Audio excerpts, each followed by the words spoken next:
Here at Oologah High School, we have a rich tradition of things we're proud of, both inside and outside of the classroom. Like our presidential scholar, 2018 grad Jamie.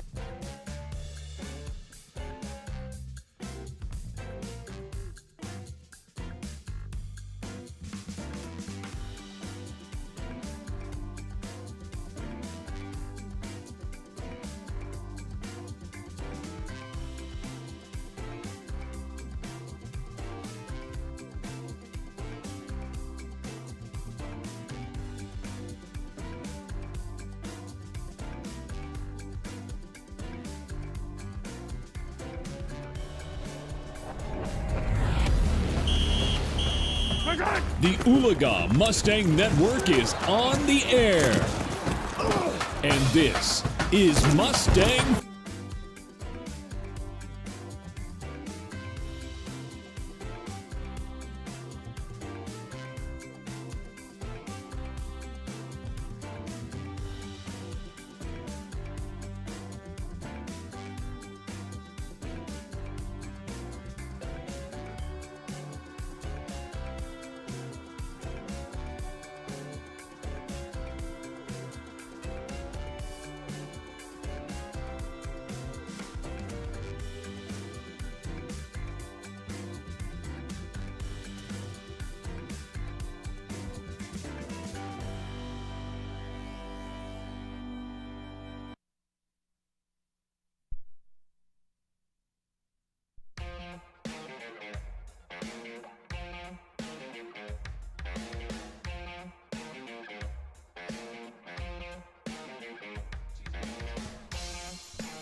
Well, hello, everybody. Welcome to Wagoner, Oklahoma. In the 1840s, longhorn cattle were being driven out of Texas to the north. The emergence of cattle trails became a thing across the Midwestern plains of America, what was then Indian Territory. The Shawnee was a popular route for cattle to be moved right up until the Civil War. Texas cattle carried ticks from Texas that actually carried disease. The cows coming out of Texas were immune to it. Those cows in Indian Territory, it took a toll on their herds, and local farmers built blockades, and they did their best to stop the cattle drives.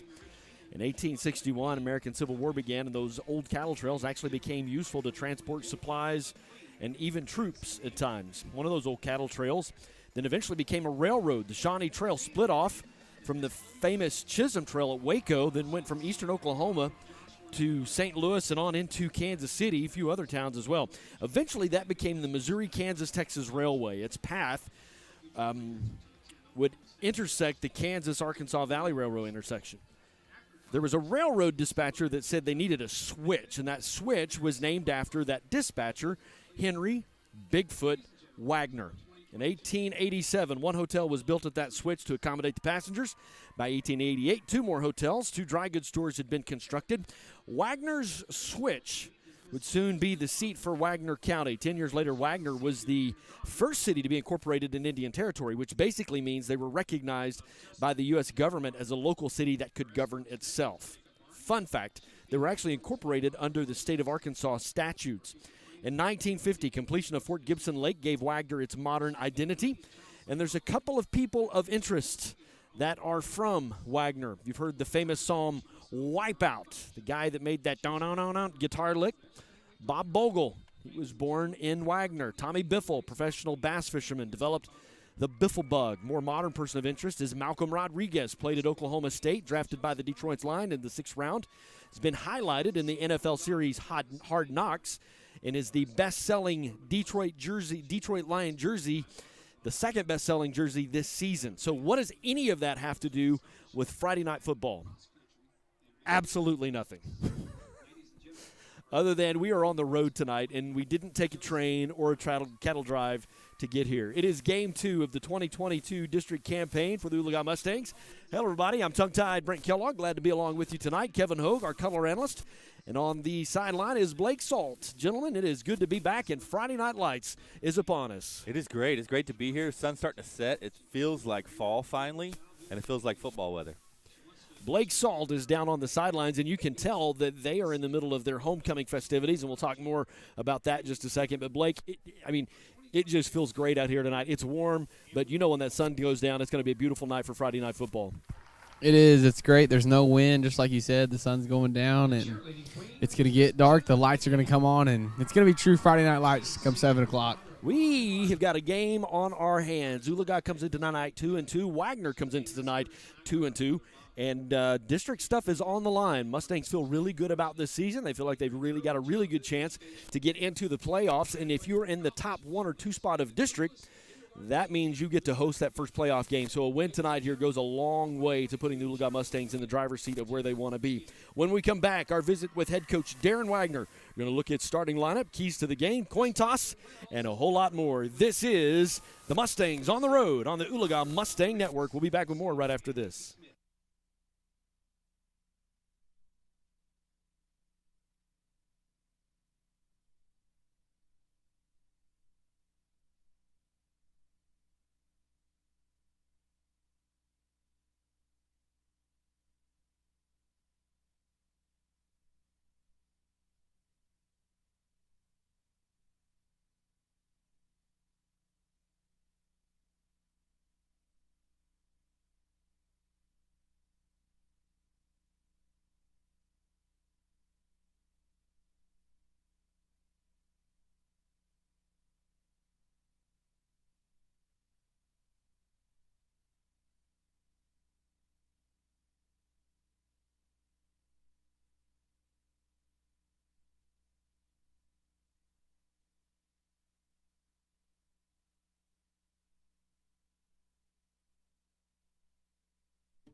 At Advanced Homes, we embrace your individual style and work hard to design a home that fits you and your family. With over 25 years in the home building industry, Brian has an excellent ability to take your individual ideas and turn them into amazing blueprints that become your dream home. Advanced Homes is built on a lifelong influence of family in the construction, real estate, and land development industry. Our business is founded on a family orientation that exemplifies quality workmanship, value, confidence, and Christian values. With Advanced Homes, your custom-built home will be one of a kind. Give us a call about our new gated community, Captiva Point, with new secluded 10-acre plots. Captiva Point is located on Lou Ridge Road with 5 boat ramps within 5 to 15 minutes. Advanced Homes. Give us a call today at 918-855-6597 or check out all of our properties on Facebook or our website, advancedhbi.com. Advanced Homes. We don't just build houses, we help you build the home you've always dreamed of.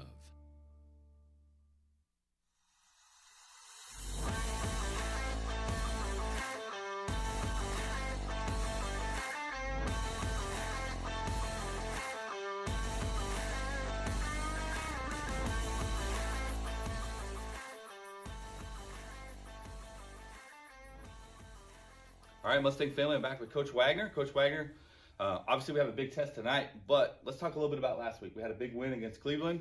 We're 1-0 in the district. How did we come out of that game? Well, you know, our kids played really well. I thought we played real well defensively.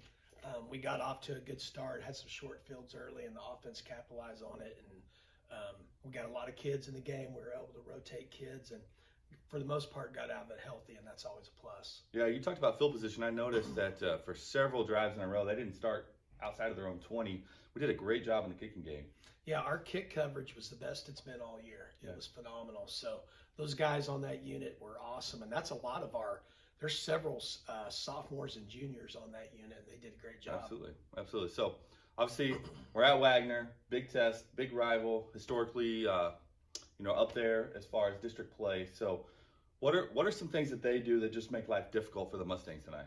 Well, I think the first thing is they're probably a state championship defense. They're that good on that side of the ball. And so it's going to be important for us. Number one, we need to make sure every drive ends in a kick. If that's a PAT, that's awesome. We're going to be excited. And if that's a couple first downs and we punt it away and flip the field, that's important. Their offense is good. They got three or four really dynamic kids on there, but we cannot give them a short field. So sometimes you tip your cap. You know you're going to be in a little bit of a rock fight. I think that's what we're going to have tonight. But offensively, the Rodriguez kid, number 20, he's kind of the Swiss Army knife guy. He's going to line up in the backfield. He's going to line up in the Wildcat. He's going to be in slot. He's going to be the number 1 receiver. So number 20 is going to be all over the place. Number one is 6'6". They're going to be able to throw the ball to him and have him go up and get it. Yeah. We hope to be able to do some things coverage-wise to help out, but on rundowns, it's going to be hard to do that because we still got to protect the box. And number 5 is a 220-pounder. He runs well. He's kind of their inside guy. And, Charbonneau, the sophomore quarterback's a solid player too. So, they're a good football team, but so are we. So we're real excited to see where we're at. Absolutely. I feel like we built on some things. A couple of keys to the game for me were to tackle better and to not allow the big play, and we did that really well against Cleveland. What do you think are just 1 or 2 things that we really have to do well to win tonight? Well, you've already hit on one of them, and that's tackling. We've harped on all week about you're going to have to go a little bit lower on number 5 and wrap up. And yeah. the scary thing on film is when they flip the ball out on the screen or out into the flat, however they want to get the ball to the Rodriguez kid, the first guy's always missed him. And they played some pretty good people. That includes Kawita and Grove and stuff like that. So we not only be great tacklers, but really gang tackle and sprint to the ball and limit any kind of big play. Awesome. Well, good luck tonight, Coach. We'll be right back with more after this. At Advanced Homes, we embrace your individual style and work hard to design a home that fits you and your family. With over 25 years in the home building industry, Brian has an excellent ability to take your individual ideas and turn them into amazing blueprints that become your dream home. Advanced Homes is built on a lifelong influence of family in the construction, real estate, and land development industry. Our business is founded on a family orientation that exemplifies quality workmanship, value, confidence, and Christian values. With Advanced Homes, your custom-built home will be one of a kind. Give us a call about our new gated community, Captiva Point, with new secluded 10-acre plots. Captiva Point is located on Lou Ridge Road with 5 boat ramps within 5 to 15 minutes. Advanced Homes. Give us a call today at 918-855-6597 or check out all of our properties on Facebook or our website, advancedhbi.com. Advanced Homes. We don't just build houses, we help you build the home you've always dreamed of. A water faucet with clean water, a reliable car on a busy day, a faithful dog, and reliable insurance. They're there when you need them. Coach Jason Brown and Chalkline Insurance is your local insurance agent. After 20 years in coaching, Jason is using that work ethic to take care of you and your family. Chalkline Insurance is locally owned by a name you know and backed by an agency with more than 30 years of experience. If you own it, we can insure it. For all your commercial, home, rental, auto, and recreational insurance needs, give Coach Brown a call at 918-789-3848. Chalkline Insurance, your local insurance agent in Oologah, where character creates connection.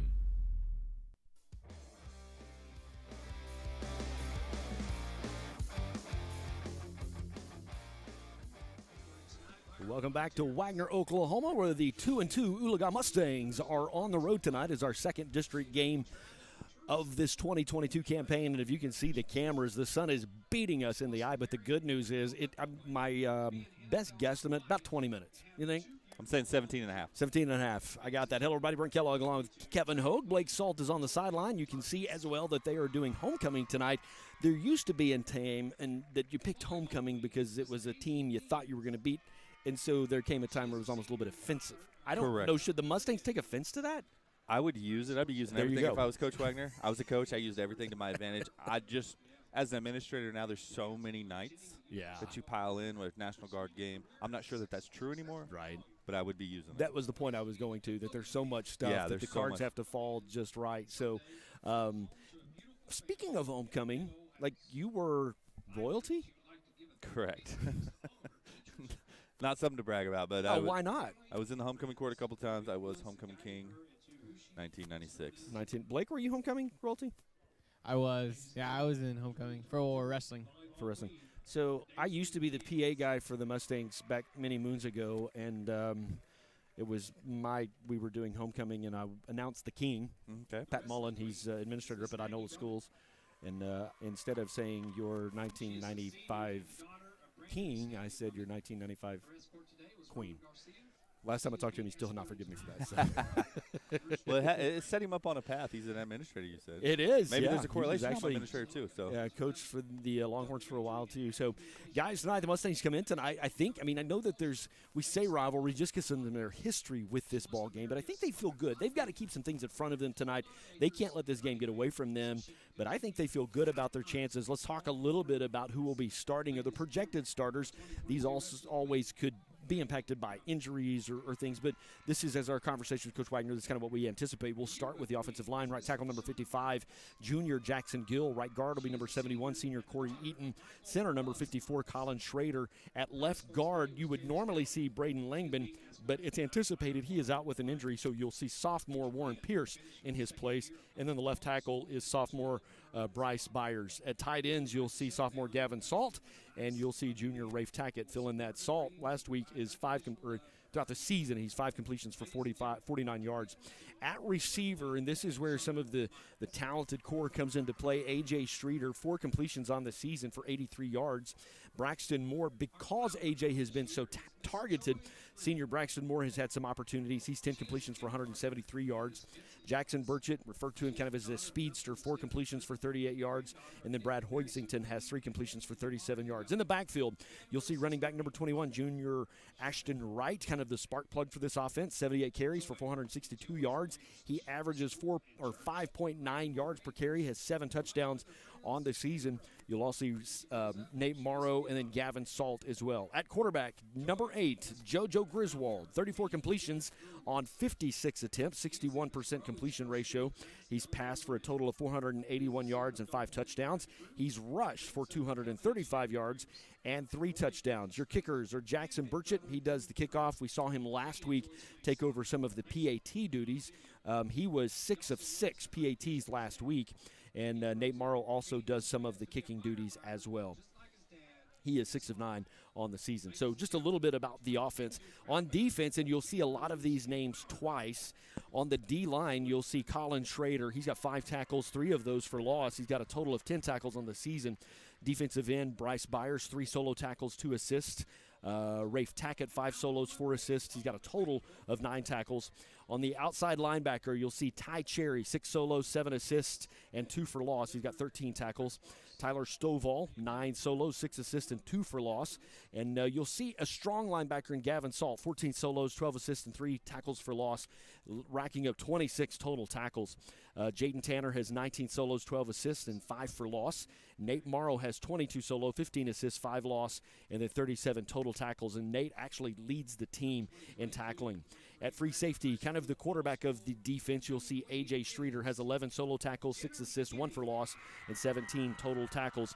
At the corners, Ashton Wright, 4 solos and 1 assist, and Brad Hoisington has 13 solos and 2 assists. You'll also see Jackson Burchett and sophomore Braxton Davis. So, guys, that's kind of the starting lineup that has been the starting lineup for the most part for the last few weeks. Yeah, we've been relatively injury-free in the past several years. We've kind of been bitten by the injury bug. Things are going to happen. Langbean's out, and you hate to see that for a senior offensive lineman, Blake. But we are in a good spot, and as good a spot as we've been in a while on the 2 deep as far as multiple people playing, making plays, and injuries. Definitely looking. You mentioned Nate Morrow leading us in tackles. He kind of got all over the place. They prioritized him. He's a good athlete. Also, obviously, he punts. He's a running back. They prioritized him at linebacker, and it's paying off because he has a nose for the football. 5 also tackles for a loss this year in 4 games. So we need a big game out of him, obviously, to have any hopes tonight. Yeah, absolutely. We're going to be facing and Coach Wagner said it in his pregame interview, a state champion quality type defense. Their offense, I think, is where we've got some opportunities, and I think Nate's going to have a big night. I think Jaden's going to have a big night. And really up on that line, those guys that are on that line really need to get some penetration. Don't let that quarterback have a lot of time, and they can help make some things happen. Going to take a quick break. When we come back, we'll have our keys to the game, like what do we got to do to win tonight. You got who you got, coin toss, and so much more. You are listening to the Advanced Homes Tailgate Show right here on the Mustang Network. It's bigger than bloodlines, stronger than DNA.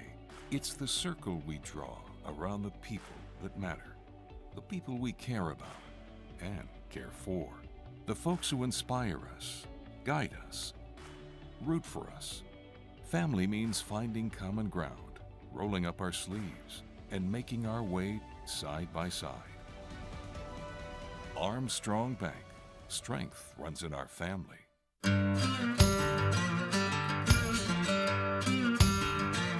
Hello, Mustang family. Like most schools across the state, we are in need of more bus drivers, whether you're a full-time bus driver or just a part-time bus driver. If you're interested, you can contact Jeff Cluck at the number below, and he will give you the details on how to get certified to drive a bus. Also, bus drivers, their starting rate of pay is $19.20.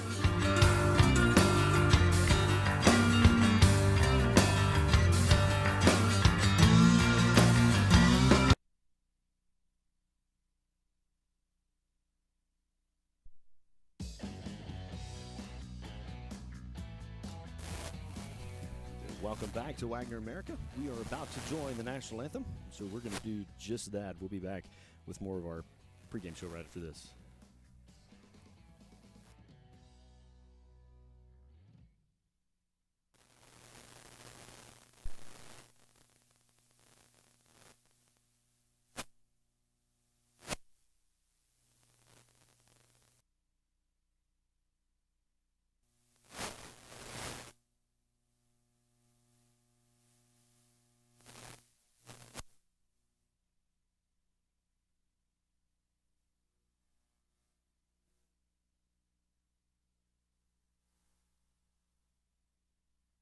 Director Denario Schultz, Gentleman Riverhawk from Northeastern State, and Drum Major Chloe Triggs and Assistant Drum Major Ryan Shore.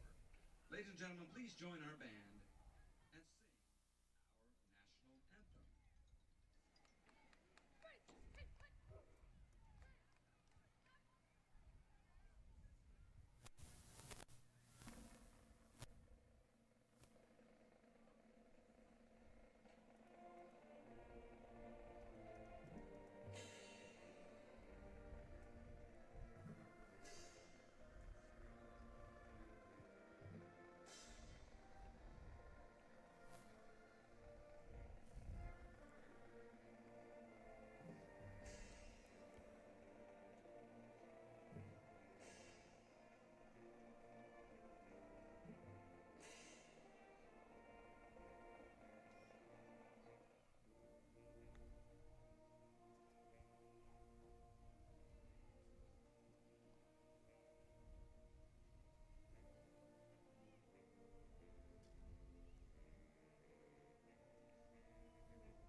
Nothing like the sound of the national anthem on a Friday night under the lights. Hello, everybody. I'm Brent Kellogg, along with Kevin Hogue, our high school principal, and Blake Salt down on the sidelines. Blake, if you can hear me, go check the field mic and tell me the number that it shoots back at us. We're having some technical difficulty because you should have been able to hear that beautifully. So, Kevin, excited about tonight. Let's go into our segment about keys to success. What do the Mustangs have to do tonight in order to knock down Wagoner and come out with a win? Yeah, you mentioned defensively. We've really run fit, if you will. What that means is where are we supposed to be, what gap are we supposed to be in. We've done that well this year. What we haven't done consistently well is tackle. I think that's the key to the game. If we can wrap up and tackle when we make contact, we're going to have a chance to win this football game. They've got some guys that can move. They've got some speed, and I really think just paying attention to detail like you talk about, when you get a hand on him, bring him down. Yes, get sir. him down. Don't just try to knock him down. You're going to have to tackle them. So, Blake, for you, what have you got tonight for what the Mustangs need to do in order to find success? I think it's really important for our offense to stay on the field as much as we can. No 3 and outs. So punts, not always a bad thing to flip field position, but we can't do it after a 3 and out. We've got to string together a couple first downs and be able to punt the football and knock the Wagoner defense or offense back inside of their own 20, and then we got to play really good defense and be fundamentally sound. I'm not a football coach, didn't even really play in high school. I'm just the broadcast guy, right? But I really think that the Mustangs need to get some passing action tonight going. They've got to pass the ball a little bit. We've been very run dominant when you look at overall yards, and I think they're going to have some quick passes out, get it outside to where it's safe. Don't try a lot of throwing over the middle because some of their key athletes are going to be playing in the middle. Pass the ball to the outside, and don't get behind. You don't want 3rd down and 9.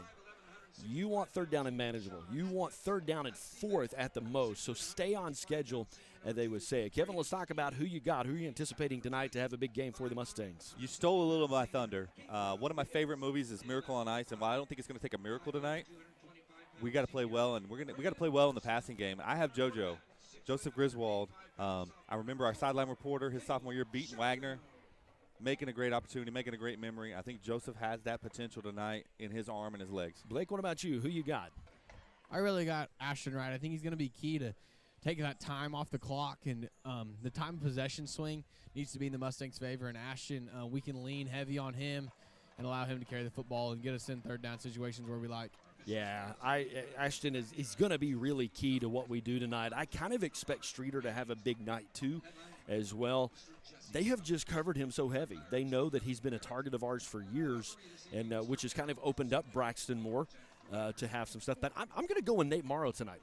And I'm going on the defensive side.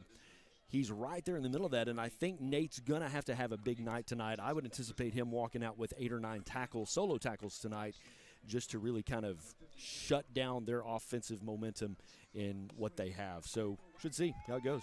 Yeah, and I agree with that. I think he's going to have something close to 10 probably, maybe a couple behind the line of scrimmage to look up at the end of the night and see us on top of the scoreboard.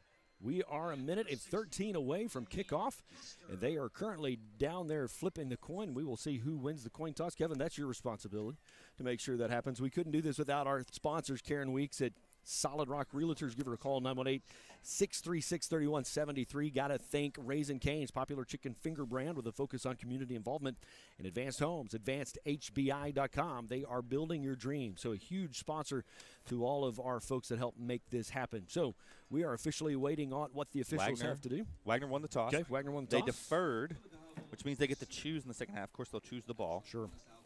We're going to start on offense with a chance to go put some points on the board and make a statement. You want to start strong, too. You Blake, talk about that first drive and just how important it is to show them stuff they haven't seen and how important it is really to start this game with 7. It can be really important just as far as like an attitude and a tone standard for your team to go down and put points up on the board. And especially in our situation, honestly, you know, across the state, Wagner's heavy favor. If you go down and put 7 on the board on your first drive, you're really making a statement that you're here to play and you're not scared of, you know, the big W on their helmet. You're here to play football. I think it's going to be important to, if you can, I hate to use it, but you can kind of punch them in the nose. Wagner has not responded well this year when they got behind. If for some reason the Mustangs could come out in the first quarter and just really get things done and get a couple of scoring drives put together, Wagner's going to kind of be second-guess himself. We've just seen them not respond well to that kind of pressure. Absolutely, and if you look back across, I don't know, the last 6-8 years, we've had as much success against them. I know we lost to them 3 straight times. We beat them a couple times. We actually beat them once during their streak. Right. We had to forfeit it for long story there. But we've had as much success, but I agree, tonight is about having a little bit of early success, flipping that switch in your brain that we not only can we do this, we're going to do this. The Mustangs look really, really sharp. They're in that road solid white. Wagner in the contrast. They're in that roads or home solid black. And there's some history to this matchup, and you brought up one of those moments. We actually beat them, but because of a roster issue, they actually called foul, kid that didn't even touch the field, and so kept their winning streak alive. They no longer house or hold the longest winning streak in the state of Oklahoma. That actually belongs to Bigsby, who is on Spartans. a tear now, even in 6A1. So, yeah, they're pretty unbeatable right now. We are set, though. Perfect night. Sun is set. There's literally not a breath of wind. So a little chill in the air. We are set up with the Mustangs. We're set up on what would be the visitor side. And with our tables, with our generator. Yeah, we'll have to get a picture of all this. But setting up was brutal because that sun setting to the west was absolutely just beating a hole in us. So Mustangs will take the ball. Wagner is set and ready to kick it away. And gentlemen, Friday Night Lights. I like it. They underway. Kick it deep. We're going reverse early. We're giving it to the speedster, Jackson Burchett. Oh, good tackle there by number 52. That's one of their big linemen. Cody Wheeler. And probably going to get a block in the back on top of it, unfortunately. And we tried to hit something big. And honestly, if we could have made that one guy miss, it was there. I like it. You're going to have to open the playbook and might as well in this first drive throw everything you got at him to get a good start. Yeah, like I said, it was blocked up well, -1. And that's the thing. When you got 11 on the field, everyone has to do their job.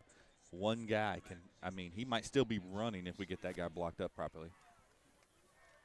They're sorting it out. I know it's going to be a block in the back. It's just a matter of probably half the distance from the 17. So kind of the hard part of sitting on the guest side is we do struggle seeing the officials when they make that call. Sometimes they may be blocked by the players on the field or what have you. They did back us up. So the ball down about the 8-yard line. And so Mustangs will take over first down and 10. 3 receivers in the set. Going to move Streeter in motion. Handoff up the middle. Looks like he's going to get about 3. Going to get 3 or 4, and we saw Streeter last week a little bit in that H-back set. Anxious to see if we can get creative with him in that spot to get him the ball a little easier maybe. I kind of like it. Here we're going to split him out. We're going to go doubles on each side. We do that a lot. It's probably been our most predominant. Got Brad Hoisington out here. Handoff. Ooh. Oh. Nope, I think it was an incomplete pass. I think it was attempted to the far side to Braxton Moore. Got broken up. So now this is that 3rd down and 7, 3rd down and 8 that I talked about. It's exactly what you said we couldn't you got to stay do. on schedule. Yeah. And here we are. That was an RPO, a run pass option. He tucked it to run, and with some immediate pressure, wisely tried to get rid of it, and good job by the defensive end to jump up and knock it down. 4 receivers. It's a predictable pass situation for JoJo under some pressure. Just going to tuck it and run. Going to run to the far side. Going to get about 6 yards. I don't think it's enough for a first down. Going to be a couple yards short. It's going to bring out the punt team from deep. Blake talked about this in the pregame. You got to play field position. In here, you didn't start with great field position, and now punting, they're going to get the ball at best case scenario, 35-yard line, maybe 40, but their guys back at the 45-yard line on the other side of the field. So you got to get a good punt here to kind of flip the field. This is exactly what you didn't want. You got the penalty on the return. Now you got a bad snap. A low punt. We're going to need a Mustang bounce. It's going to bounce good. It's going to roll right to midfield. Going to spot it down at the 49-yard line. So Wagoner, mark that down.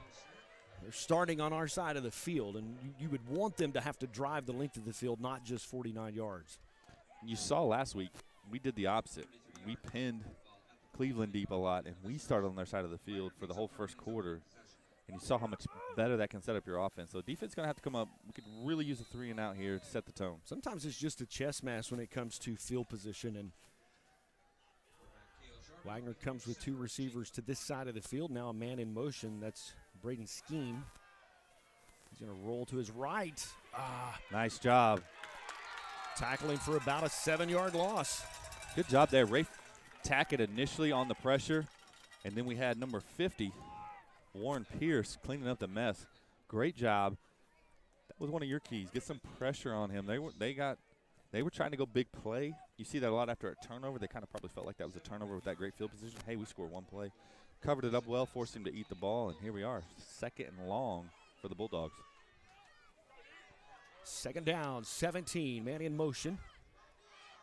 Mustangs have a 4-man front on defense. Handoff up the middle. Not much there, maybe a gain of a couple. You know, something else to think about. For Wagoner, their quarterback's just a sophomore, so it's not like they have a super veteran leading their offense, so he's going to have to lean heavy on some guys. And sacks like that really early in the game can really throw a young guy off. I've been there, and when you're getting hit really early, you don't ever get in your rhythm. And as a young quarterback, that's really, really important. The Mustangs can hold them to a 3 and out. As your offense didn't start the way you wanted to, but your defense has. And, man, if they can get out of this situation. Got to get off the field right here. 3rd and 14. Psychologically, you cannot give up a first down Cale here. Charbonneau, their quarterback, he's got some time on the right deep. side. Oh, and he's there. Oh, great job, Ashton Wright. Caught up late with the reach, knocks it down. That should force a punt, and that's big time. You can hear the Mustang crowd loving that, Brent. That's it. We wanted that 3rd and long, held them there, so it's 4th down at 14. Mustangs will be set to return a punt. And A.J. Streeter done a lot of the punt return duties this season. Anxious to see. We started the first drive on the 7. If we could get a good return and some good pressure on the punter, maybe we can get some better field position. Really high kick. High end-over-end punt. Oh, it hit him. Yeah, they're it hit Wagoner first, so as long as Wagoner touches it, you can do whatever you want. Yeah, so it should be 1st down and 10 for the Mustangs. Ball spotted down at the 25-yard line. Got lucky there. Kind of an unusual mental thing there. He was just surrounded by black jerseys, like wanted to get out of the way. There was just no place for him to go because he was just surrounded.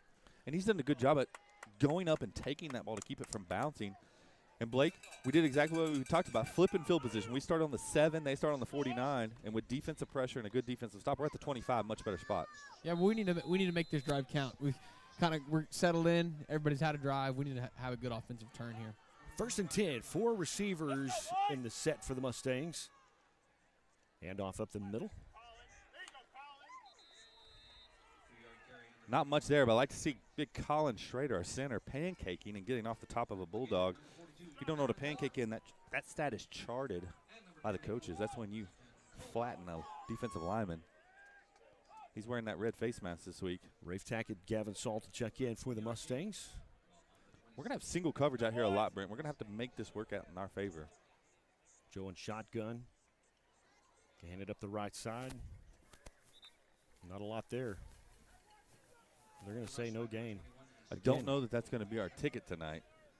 Just repeatedly slamming our head in the middle. I think we're going to have to get outside the tackles and maybe pass, Brent, to set up the run. I think you need to throw it short and get it outside, but I think they're also testing the run. What kind of protection can our guys do? What is Wagoner going to give us? So I would imagine those adjustments. JoJo, 3rd down and long, running for his life. Throw it out of bounds. Well, throw it to Streeter, but it'll fall out of bounds, incomplete. So it's 4th down, and that's another quick 3 and out. Mm-hmm. We talked about it on the way in the car, and I know you talked about it briefly in the pregame, but they do have a state championship defense for sure, and we're going to have to figure this out quickly. Nate's going to be back to punt again. Low snap. Oh, not a great punt. Yeah. Going to take a little bit of a decent bounce, but go out again, of bounds. Starting on our side of the 50. And that's not necessarily on Nate. That's twice the snap hasn't got back to Nate. And when you're worried about someone blocking your punt and picking it up off the ground, you know, he's just doing whatever he can to get the ball off. So that's not on Nate. That's a good job by him to get the ball off. We're going to have to do a better job in the long snap to make that happen. They're starting now on the 45, even better field position. Last time they came out quick, tried to pass. Anxious to see what they do here. 1st and 10 for the Bulldogs. Ball, the Mustang 45. Quick screen to the outside. Ashton Wright had his hands on him, couldn't get him. And the speed, I don't know that we've got anybody that can keep up with that type of speed. Gabe Rodriguez. No, and that's a break. We had 2 guys, Blake, and unfortunately Ashton took the inside and let him beat him to the outside. You can't give up your outside hip, and that's just a recipe for disaster. We had it. We had exactly what we wanted, and they're going to test this out there because we've struggled with that. And that was just a mental mistake.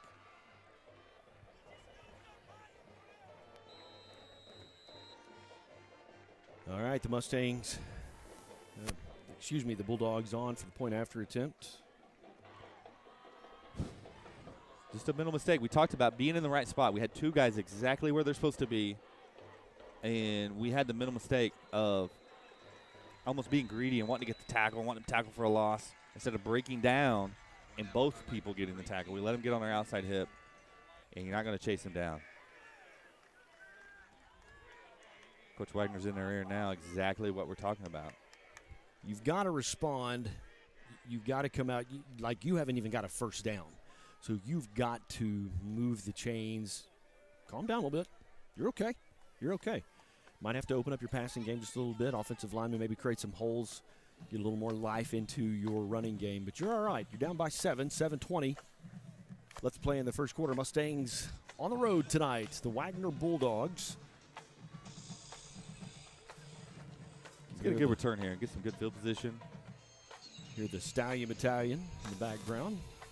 They've got a busy schedule these days. Yeah, they got a big one tomorrow in Bixby.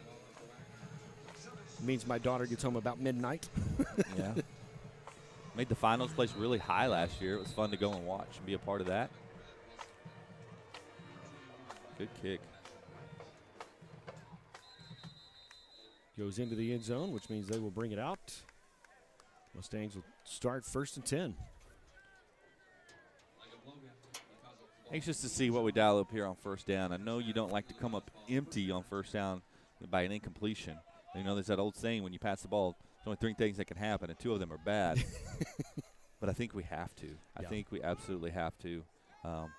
They're challenging us on the outside, playing, 6 to 7 people in the box. And I think we're going to have to try to make some plays outside the pocket. So they've got Streeter in almost in a tight end situation. Yeah, just immediate pressure. That left side or right side just was not there. You talked about Streeter. He was able to slip out in the flat there. He had 5, 6, 7 yards just with the catch. If he's able to turn that up at all, who knows? But we're not able to get the ball out. JoJo just didn't have time to complete the pass to him. 2nd down, now you're behind the chains in a pretty good chunk.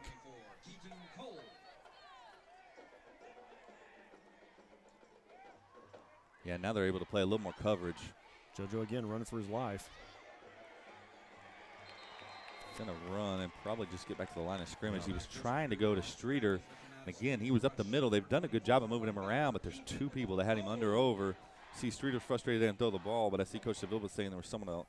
There was a guy over the top, so that was not the play. And that was an instance where it was wise of JoJo to pull it. 3rd down, 17 for the Mustangs.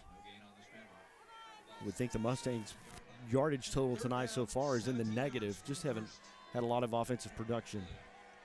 Big 3rd down. Come on, Mustangs, let's get this done. JoJo under a little bit of pressure, going to scramble.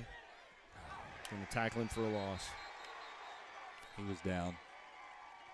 We're going to have to get that offensive line figured out quickly because he's just under pressure every snap. We've had 3 drives, and we've only run 9 plays. That tells you we've run 3 and outs, and we've lost a considerable amount of yards, and they're going to get the ball on our half of the field again, and that's just not a recipe for success. We saw that last night in reverse.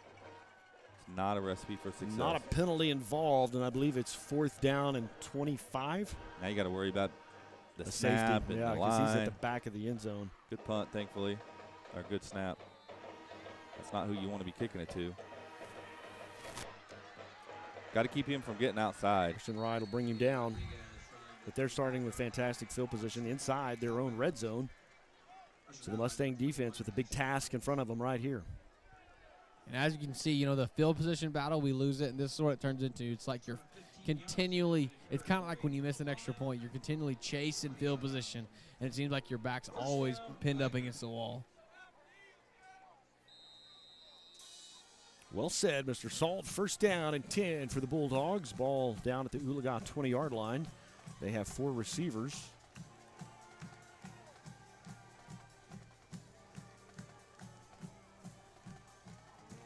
Quarterback's just going to keep it.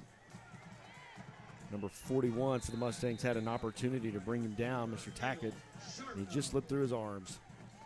Charbonneau's their quarterback, and I think I started playing Wagoner in 95. I think there were Charbonneaus back then. There's been Charbonneaus going. Lake knows they're good athletes. They wrestle. They play football. There's a bunch of them. There's really tough kids.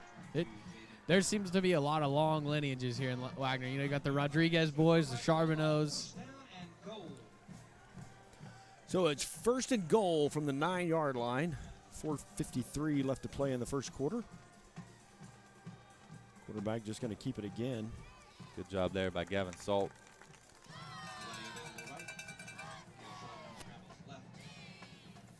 Looks like he'll gain about a yard. Not much on moral victories, but it would be a moral victory here to force a punt. 3, yeah, defense absolutely. Inherits an offense with the ball in the 20. If you could force them to punt, it'd be big time. Field goal. Or the field goal, excuse me. That's okay. I mean, they could punt, it'd be fine. They would be great, too. So 2 receivers are to the far side of the field.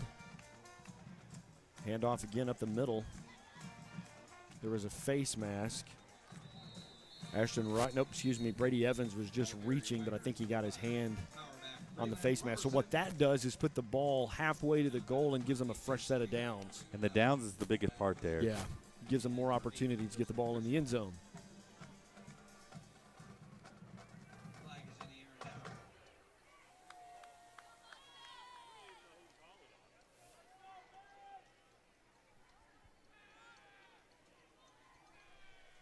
It's 4:07 tonight. Homecoming in Wagoner for the Bulldogs. Personal foul, face mask against the defense. Penalty is half the distance to the goal line. So it's still second down. My apologies on the confusion on a fresh set of downs. So is that just a minor face mask? Second down, 2. And goal.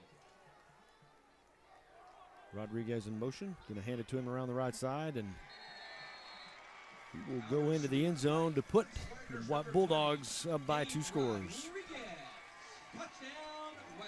And we're going to have to figure out how to punt it better and how to get some yards on offense or those very few lights that they have. This will be the darkest stadium we play in all year. I was we'll noticing keep flickering. One of our cameras is just kind of, I mean, it just looks dark on the screen. That's how it looks here. So. It is dark on the screen. It's the darkest stadium. We talk about it all the time. Like, we have 3 light poles at home with triple lights.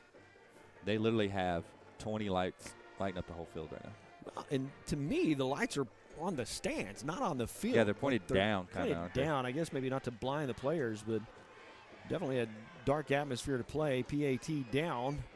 Ball's on the way, and it's good. All right, guys. I'm not a coach. Never played one on TV. You got to make some adjustments. Where you at? I don't know. I think we're going to have to look maybe at some screen game. They're getting a lot of pressure, and so sometimes you can use that against them, Blake, in a screen. I don't know, because they're pinning their ears back. They don't think there's much to worry about with the run game right now. They're just coming after JoJo. I think we're going to have to do some quick screens, whether that's a tunnel screen or a running back screen, Blake.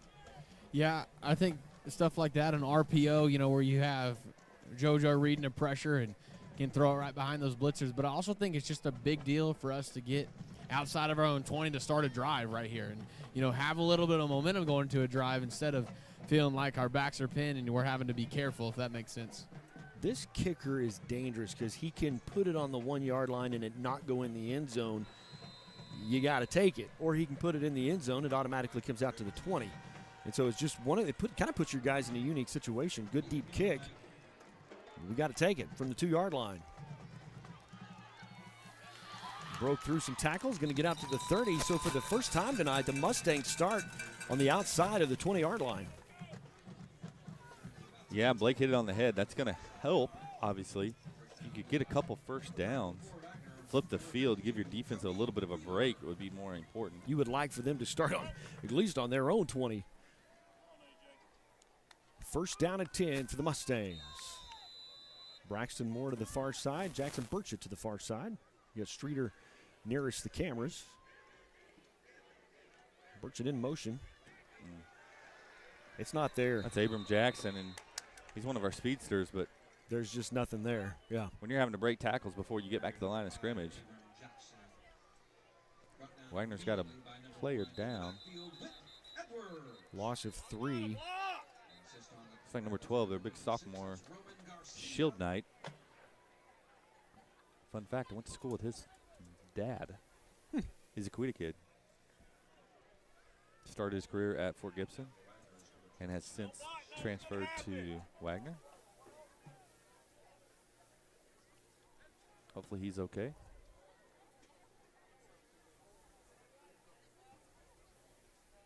They're helping him up. Just a little bit what you might call a stinger, so he's going to walk off after he kind of catches his breath on his own power. Good to see Alex back on his feet. We're hoping crap. Mustangs will come out. Second down, 13. Loss of 3 on the first play.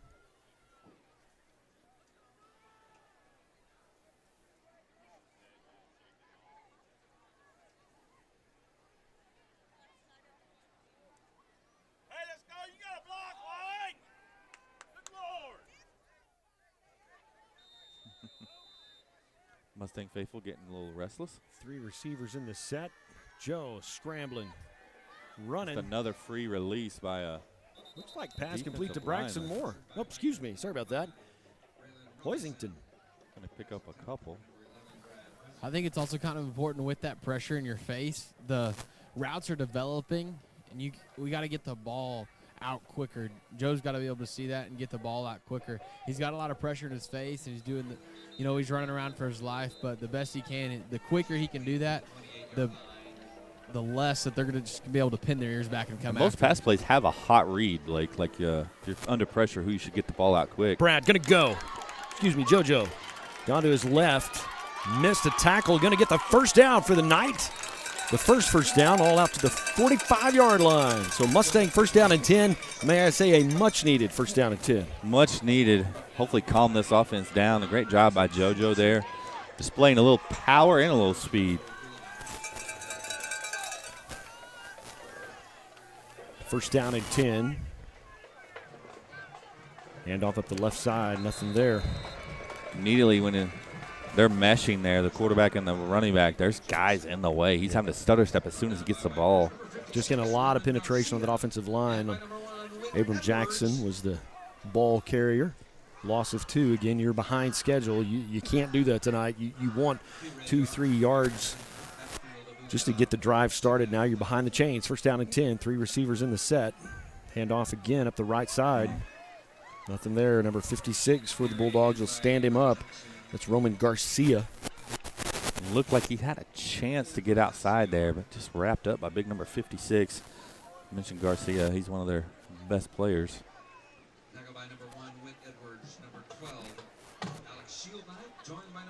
I don't know what it is, but it seems like there's a little bit of hesitancy in every aspect of our game right now. Yeah, they're running for their life, and so yeah, absolutely they're bringing 6 every time. JoJo tried to scramble this time. He just doesn't have enough time. Even if a receiver's getting open, he just doesn't have enough time to even see him. And so, Blake, you're spot on. Seems like there's a lot of hesitancy. Words are hard tonight. Hesitancy, thank you. That's a hard word. Yeah, look at the smart kid on the sideline using big words on me.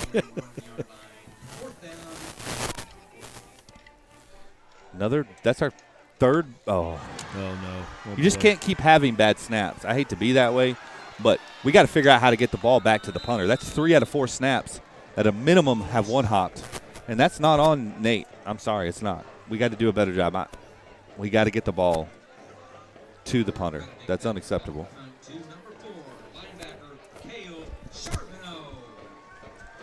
Ball spotted down at the 33-yard line.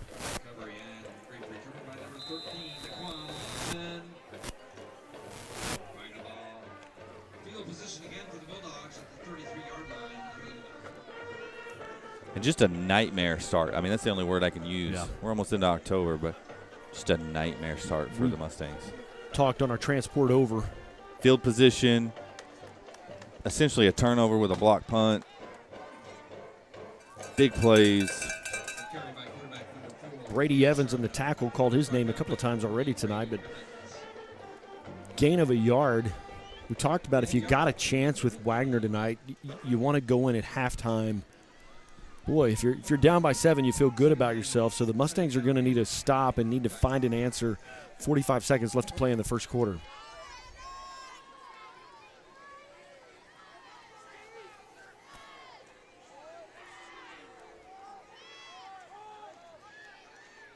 Hand off up the left side to number 5. Good job there by the Mustangs. Braylon Robertson. Here the Mustang faithful calling for a hold. Generally, when you pull the defender down on top of you by their jersey, that is a hold. But good job by the D. 3rd and long, finally, for the Bulldogs. Can we hold? Probably 4-down territory, Brent. It is 4-down territory because I don't think they would. They don't have the kicker to kick from here, as most high schoolers don't. That would be a 52, 53-yard kick. So, they jumped. It's going to back them up 5. Coach Wagner's hollering about something at the officials before they jumped. I'm anxious to see what he's talking about. I'm trying to read lips. Caton Dick, the right offensive lineman jump, back him up 5 yards.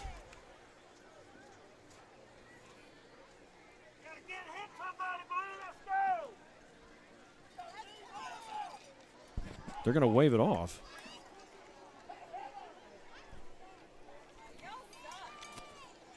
I think maybe they're saying the quarter ended. I think that's what Wagner was yelling about. All right. Coach Wagner, excuse me. And so before the false start, we're headed to the second quarter. Wouldn't a typical clock make a horn? I think in most towns across America tonight, when the quarter ends, there's some sort of buzzer. Something. When a team has the ball, the horn goes off. So, not tonight. And honestly, we're just joking around, but that helps the officials. The officials got a lot to do. They're not looking at the game clock. They're looking at the play clock. The play clock. They're looking at all their reads. So that's not on them. Definitely makes sense what Coach Wagner was yelling about. He wanted a chance to get in front of his guys and try to light a fire under him here on 3rd and 7. Wagner's going to go trips right. You almost got to think those was 4-down territory. Sure. Yeah. 3rd down and 7. And he did it. Well, different lineman jumped this time. It's Roman Garcia. Yep. Was a little anxious. We had a guy jump too, but we jumped in response to them jumping, so. Deja vu. I don't know. I don't believe in deja vu, but that's deja vu, gentlemen. Defense can move a little bit. You can't cross the line. Right? Can't cross the line, but defense can move. But once the offensive down, they've got to stay set. So not like NFL where you can cross and get back. Yep. You can't. You cross, it's over. 3 receivers to the wide side of the field. Quarterback's just going to keep it. I don't think he's going to get it. No, I think it's a situation where they're trying to pick up half and 3rd and half and 4th. So they're going to be 4th and, I don't know, maybe 6. 6. So he picked up a dead half. Yeah, he got a good chunk there. That is kind of too far for a field goal. No, Maybe they're bringing him out. They might bring him out. He has a big leg. I was watching him in warm-ups. Ball kind of comes out funny, but he definitely has the distance. Logan blocks him. He's a junior. You're looking at a 45-yarder here, guys.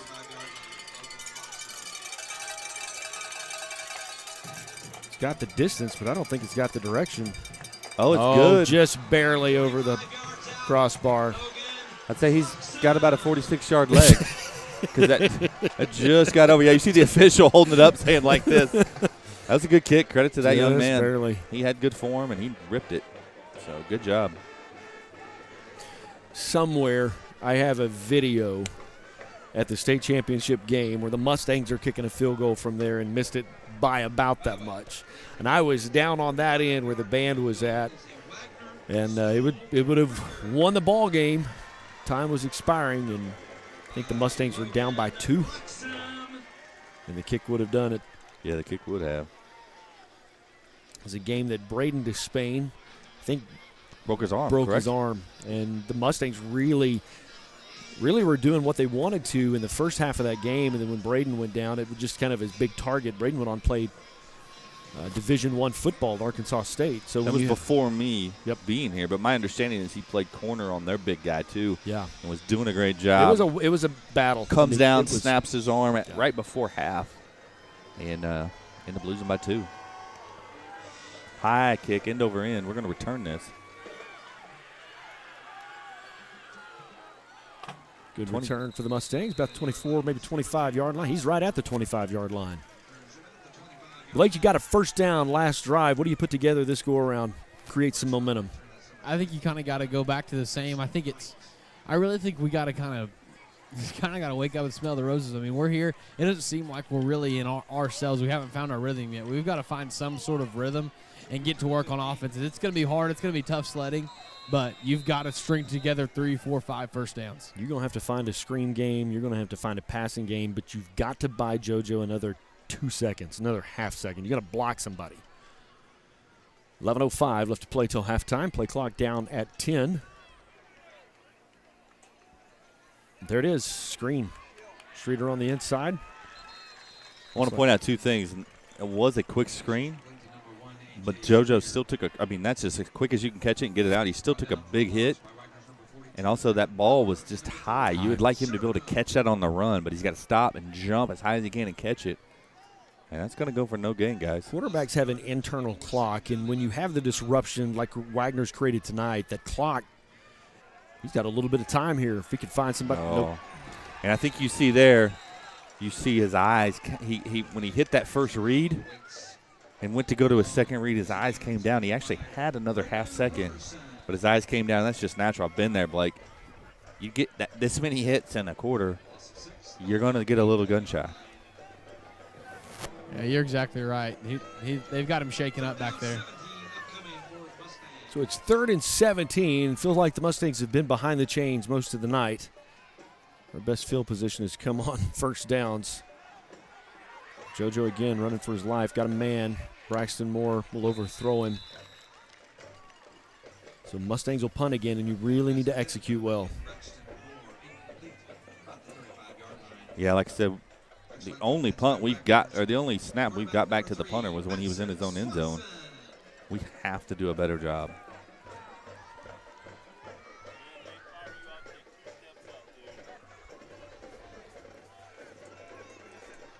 Fourth down, 17 yards to go, 9:55 left play till the halftime. Next week's a big week for the Mustangs. Good punt. Better snap, yeah. Oh, ball's on the ground. Good job by that young man. Took a big hit. Braden Skeen, senior wide receiver. Good job, Nate Morrow. But again, we had a great punt, and they're still starting, gentlemen, on our side of the 50. And that's just a recipe just for a long night. Short fields. You just want them to drive the whole field. You want them to go this 75, is their worst, 80 yards. Yeah. Well, I guess they had it at the 49 once, but basically this is their worst field position, gentlemen, and we're not quite halfway through the second quarter, but getting there. You're just asking for a lot from your defense.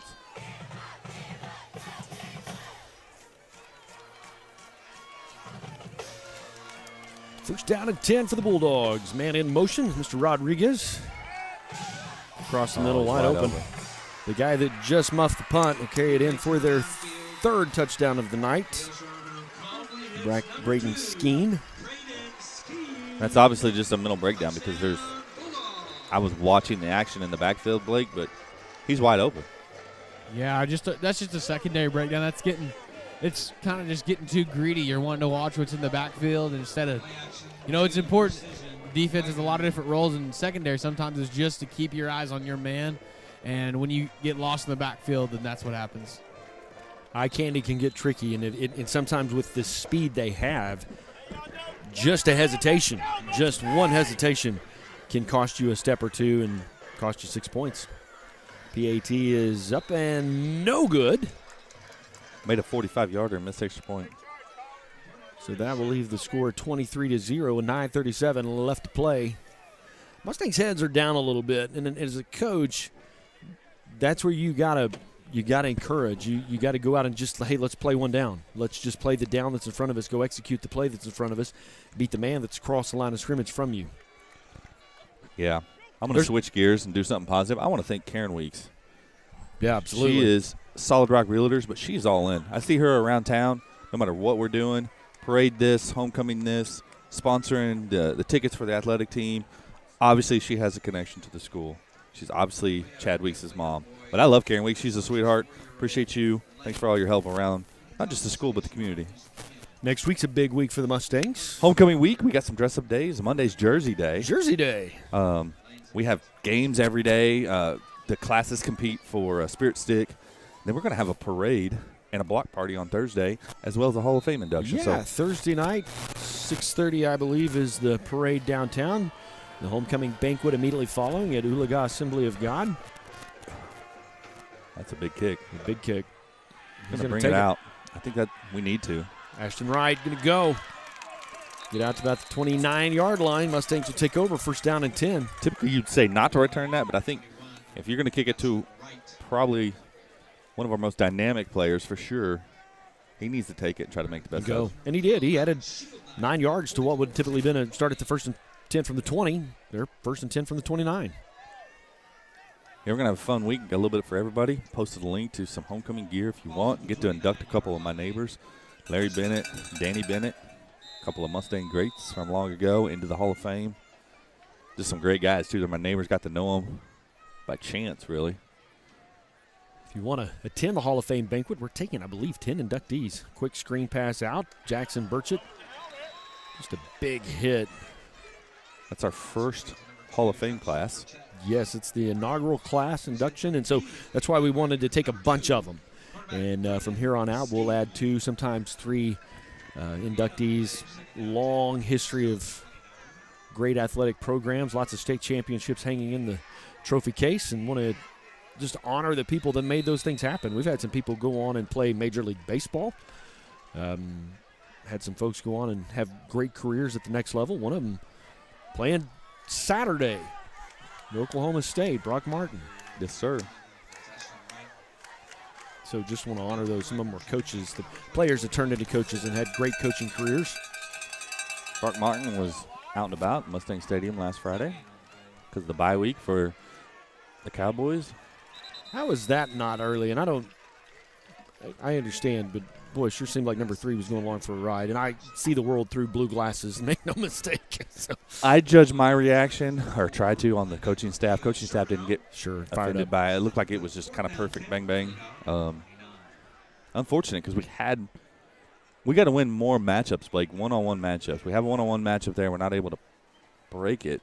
Well, we'd like to really see Braxton kind of come back to the football just to step and reach out and catch that football. That's a good point.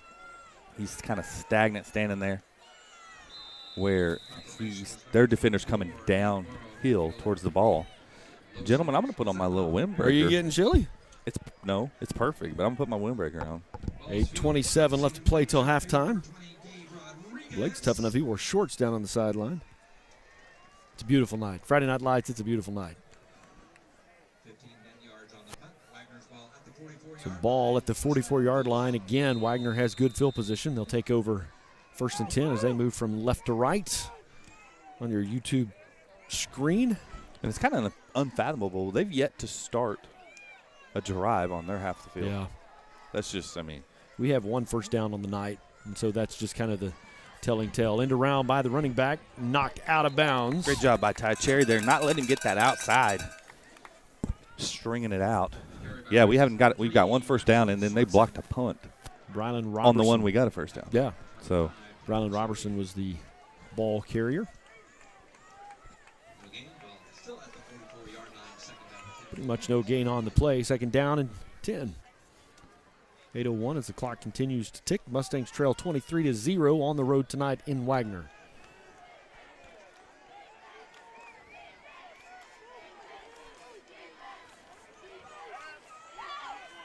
Going deep. Great catch on the sidelines. They're going to say he was in bounds? Of course they are. No shade there. No shade there. It just is. I don't know that there's a whole lot you can do about that. No. You probably couldn't have walked up and handed it to him any better. And just a good catch, good awareness of where you're out on the sideline. Ashton was in good position, but you can't defend a perfect ball. Yep, he put that in the breadbasket. Ashton did his job. Those catches just get made. Ball at the 17-yard line. First down and 10. 7:41 left to play in the first half.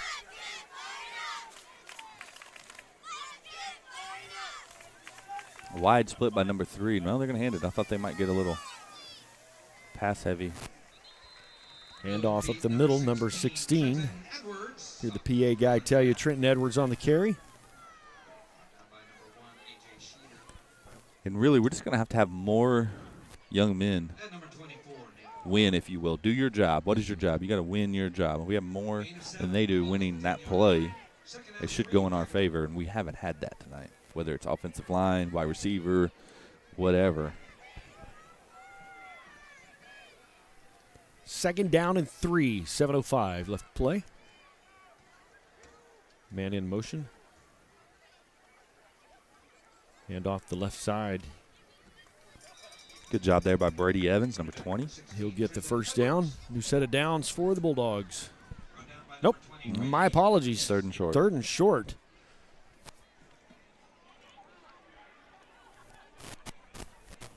Gain of just over 3 yards. The ball now at the 7-yard line.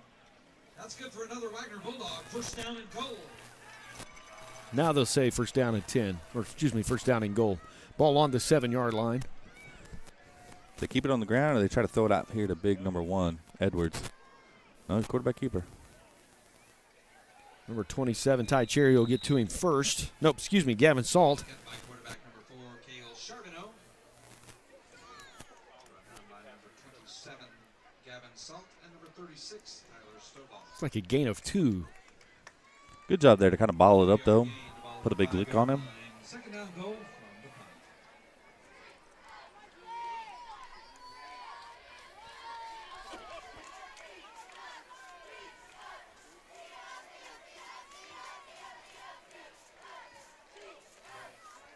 Hand off up the middle. Mr. Rodriguez. Gabe Rodriguez battles near the goal line. He didn't get in. I haven't seen the official call yet, so third down and 1. Or third and goal from the 1. Better job by the defense here, at least making them work for it. You know what? That's good to see. You talk about having the Bulldogs start on their own half of the field. What happens if that happens and our defense is able to, string together a couple plays like this and, they don't get to start with a really short field. Right. One wide receiver set here. Now they're going to put a man out in motion. Nope, going to hand it off. Big hit there, but he's going to fall forward.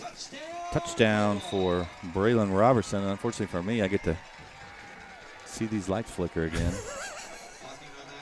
Having deja vu at Grove. Well, what's funny about that story is because at our stadium, if the lights go off, it's going to be a minute. And so we're at Grove, first time the lights go out, and I'm like, well, ladies and gentlemen, we're going to be in a delay for a little bit. But no, actually, they came right back on. It's LED technology. And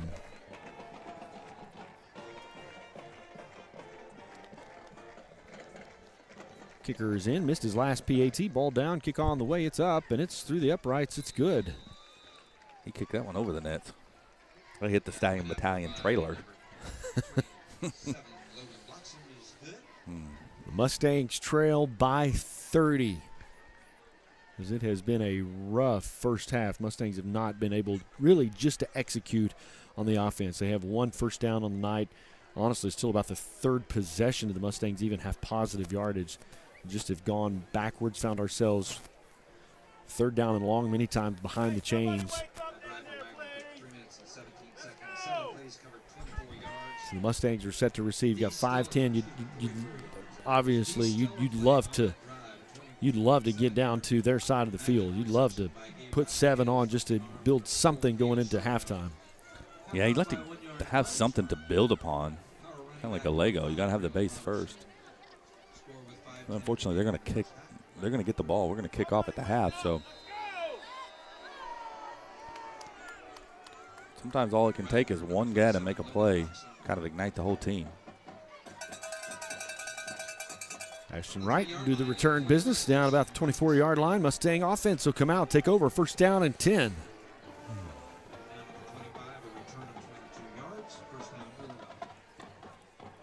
Next Friday night, the Mustangs are at home as Catoosa will come to town for homecoming. We'll start the broadcast early. Just want to make sure we can carry all the festivities for aunts and uncles and grandmas that may be out of town. Yep. Can't be there to join us.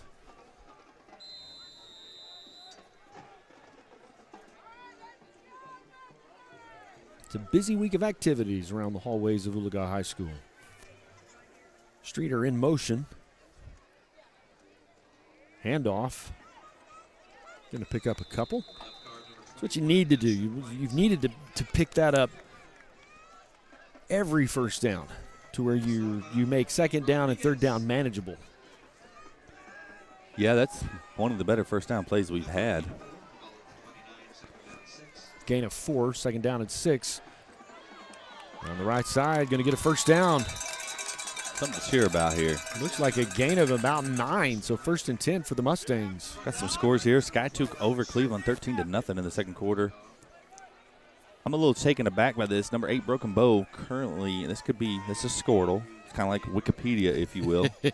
Not always reliable, but somebody's entered a score here. Fort Gibson 24, Broken Bow 0. Oh, wow. Fort Gibson, since we have played them, had the injury bug. Unfortunately, their slot receiver, which also plays both sides of the ball, as is their quarterback, are both out for the season. So Roman Garcia was just able to blow through his block, catch him 3 yards behind the line of scrimmage, so it's second down, about 13. How about this score, gentlemen? Number 1, Cushing, 42-0 over Catoosa. First quarter. Oof.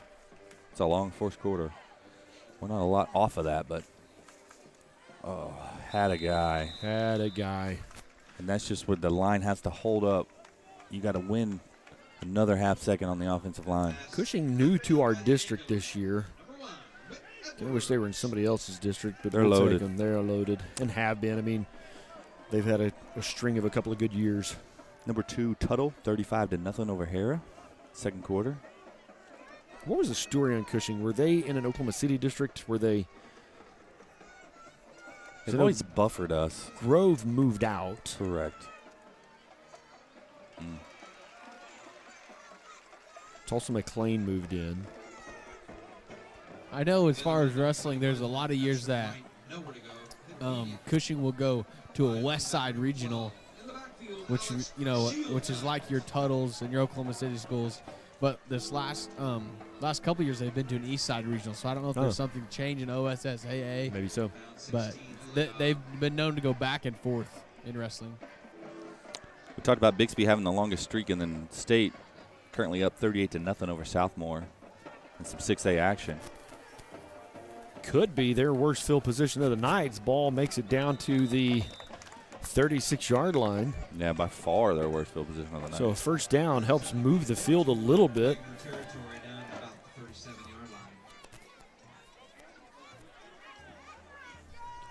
2:58 left to play till halftime. Coming up, our Mustang Spotlight of the Week brought to you by Chalkline Insurance. Coach Jason Brown. Appreciate Jason, his sponsorship of all the Mustang athletics.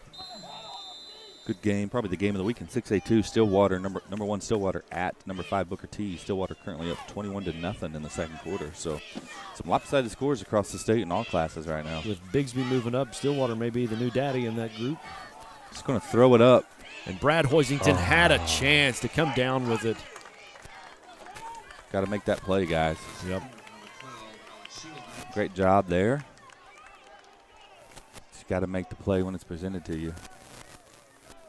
In the area on defense, number 20, Brady Evans, and number 11, Brad Hoisington.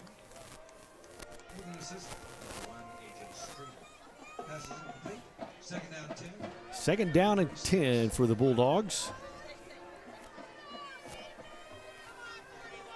2:50 left to play till halftime.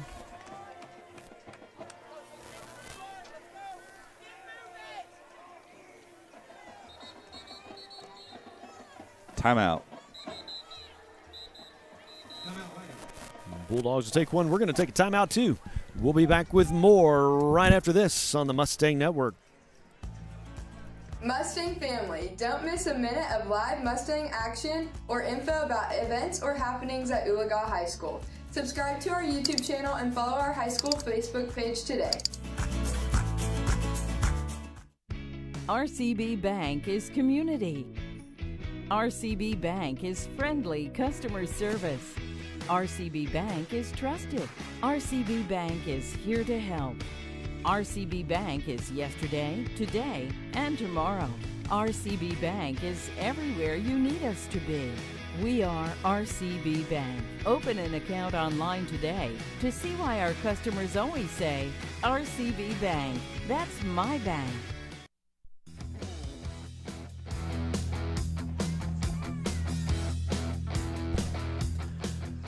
Not a lot to tell to this story tonight as the Mustangs are on the road at the Wagoner Bulldogs, and it has been, honestly, the Wagoner defensive show of the night. Really, the Mustangs only have 2 first downs in the half. I'm anxious to see Johnny Deramo's stats coming up. Do we even have positive yardage? Quarterback's going to take the ball and get the first down and about 4 more yards. You can hear the coaching staff and our faithful. There were, just going to be honest, there were multiple holds. I mean, like pulling your jersey off and nothing. But the flip side of that is we had a chance to make a pick right before they called timeout. I mean, it's in our hands, both hands. You have to make that play if you're going to beat a team like Wagoner. You got to play good if you're going to beat good teams.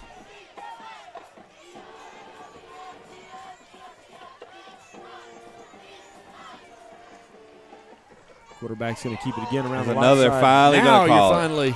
Wagner's. Wagner might have been watching the rest of the game from our Suburban if they didn't call that.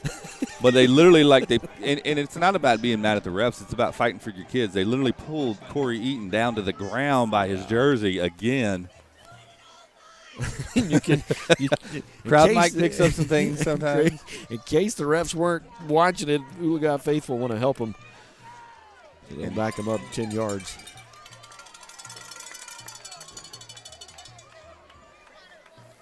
I don't disagree with what she yelled. It does seem like, from our vantage point. We do wear blue glasses. We do. First down and 20. It's not a loss of down, so. Correction, it's first and 18. This is one of those times you got first and 18, you got to get off the field. 2:16 left. You got them behind the chains. You'd like to take advantage of this moment, get some pressure. Oh, just missed the inside play. Screen. Had a chance to tackle him for a big-time loss there, and Braden squirt loose. Skeen, the receiver. He'll get the penalty yardage back. So it brings up second down and 9 for the Bulldogs. They're quick. I mean, you can't take that away from them. Their guys are quick and slippery. Absolutely. They've got a lot of speed over there. Mr. Rodriguez, we believe, Blake, correct me on that, he's the younger brother of Malcolm Rodriguez, who's now the Detroit Lion. That is correct, and as you can see, that athleticism definitely got passed down to the little brother. Gain of a yard.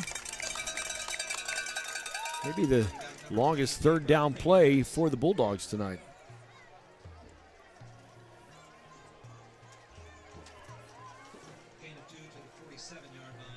So third down and 7 coming up for Wagoner. They'll make some substitutions with a minute 7, minute 6, minute 5 left to play till halftime. They're not going to be in a hurry, but honestly, with what we have been unable to do tonight, I probably see them going for it here. Honestly, with the time ticking down, if they don't pick this up.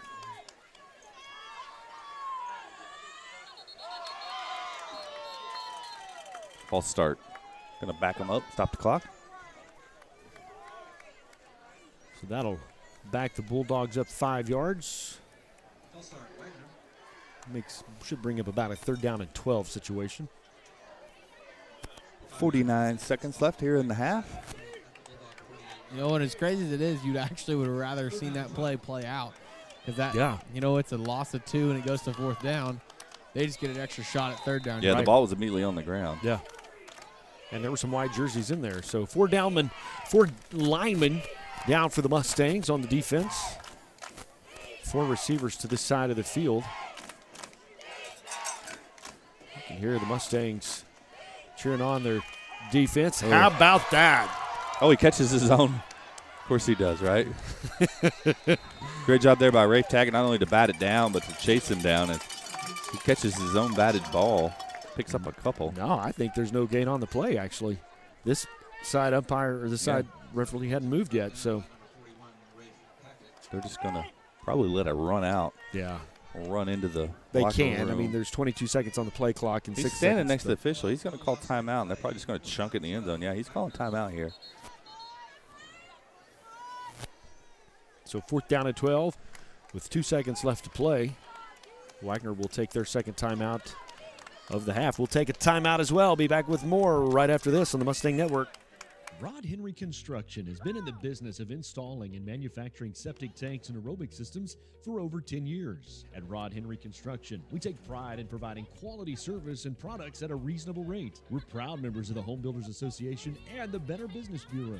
You can visit our website at rhcinc.net. The customer is always our top priority. Rod Henry Construction is a family-owned and operated business with strong Christian values that will ensure our work. For manufacturing and installation of aerobic and septic systems, service and repair, give Rod Henry Construction a call, 918-371-1207. And go Mustangs!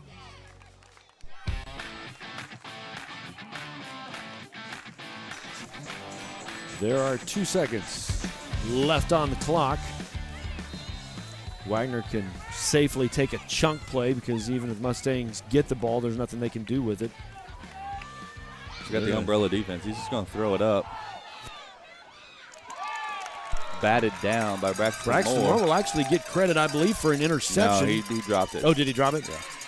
But it doesn't matter because that is the end of the half. So it's been a tale of Wagner's defense tonight, and that's about it. They are on top 30-0. We're going to take a timeout. We'll be back with our halftime show, some halftime stats, the Mustang Stallion Battalion, all that and more coming up when we come back on the Mustang Network. Here at Oologah High School, we have a rich tradition of things we're proud of, both inside and outside of the classroom. Like our presidential scholar, 2018 grad Jamie Morara. And our 15 Oklahoma academic All-Staters. Our 32 team state championships.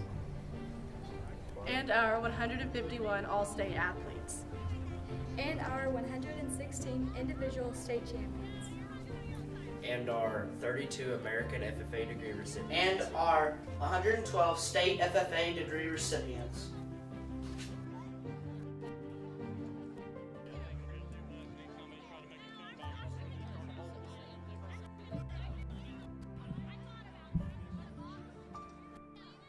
Ladies and gentlemen, there is one additional sport that we recommend you add to your viewing enjoyment in the coming season. That's because Family. It's bigger than bloodlines. Stronger. This season and finished 46-1 as a program over the 2 seasons in middle school.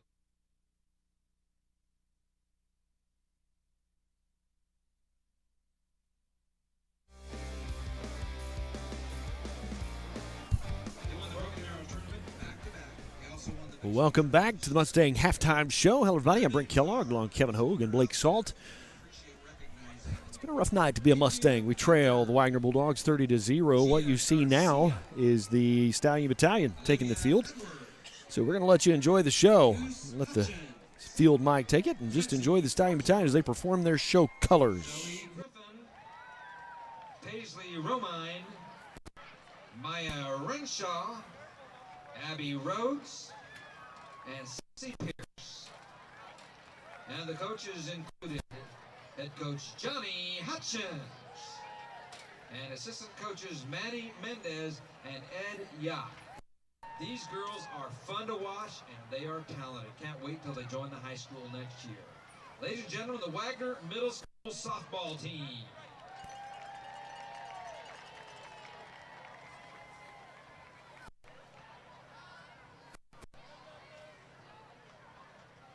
And now, ladies and gentlemen, the Oologah High School Marching Band.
doing Chalkline Insurance Student Spotlight of the Week. So Natalie, how long have you attended Oologah? I have been going to Oologah since pre-K and I'm currently a junior. What activities do you do? I am currently a high school cheerleader on the varsity team and I am in yearbook also. What is one high school highlight? One of my high school highlights is when I was with my cheer team and we competed at the UCA camp and I got All-American. And who is your hero? My hero would be my dad. He has helped me through everything and he's always been there for me. And what are your plans after high school? After high school, I would want to attend Oklahoma University to get my psychology degree and hopefully pursue a career in psychology. Thank you. Now back to the game. The DNA. It's the circle we draw around the people that matter.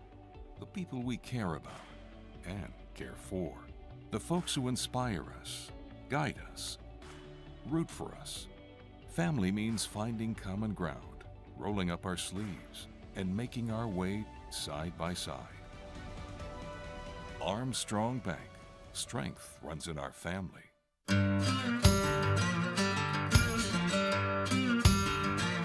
Hello, Mustang family. Like most schools across the state, we are in need of more bus drivers, whether you're a full-time bus driver or just a part-time bus driver. If you're interested, you can contact Jeff Cluck at the number below, and he will give you the details on how to get certified to drive a bus. Also, bus drivers, their starting rate of pay is $19.20.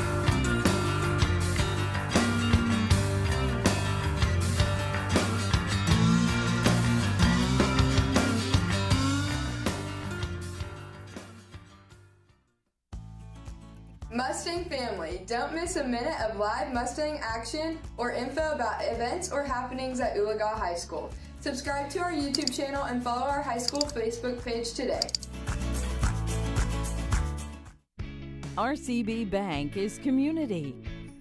RCB Bank is friendly customer service. RCB Bank is trusted. RCB Bank is here to help. RCB Bank is yesterday, today, and tomorrow. RCB Bank is everywhere you need us to be. We are RCB Bank. Open an account online today to see why our customers always say, RCB Bank, that's my bank. RCB Bank is community. RCB Bank is friendly customer service. RCB Bank is trusted. RCB Bank is here to help. RCB Bank is yesterday, today, and tomorrow. RCB Bank is everywhere you need us to be. We are RCB Bank. Open an account online today to see why our customers always say, RCB Bank, that's my bank. A water faucet with clean water, a reliable car on a busy day, a faithful dog, and reliable insurance. They're there when you need them. Coach Jason Brown and Chalkline Insurance is your local insurance agent. After 20 years in coaching, Jason is using that work ethic to take care of you and your family. Chalkline Insurance is locally owned by a name you know and backed by an agency with more than 30 years of experience. If you own it, we can insure it. For all your commercial, home, rental, auto, and recreational insurance needs, give Coach Brown a call at 918-789-3848. Chalkline Insurance, your local insurance agent in Oologah, where character creates connection. Rod Henry Construction has been in the business of installing and manufacturing septic tanks and aerobic systems for over 10 years. At Rod Henry Construction, we take pride in providing quality service and products at a reasonable rate. We're proud members of the Home Builders Association and the Better Business Bureau. You can visit our website at rhcinc.net. The customer is always our top priority. Rod Henry Construction is a family-owned and operated business with strong Christian values that will ensure our work. For manufacturing and installation of aerobic and septic systems, service and repair, give Rod Henry Construction a call, 918-371-1207, and go Mustangs! Here at Oologah High School, we have a rich tradition of things we're proud of, both inside and outside of the classroom. Like our presidential scholar, 2018 grad Jamie Morara.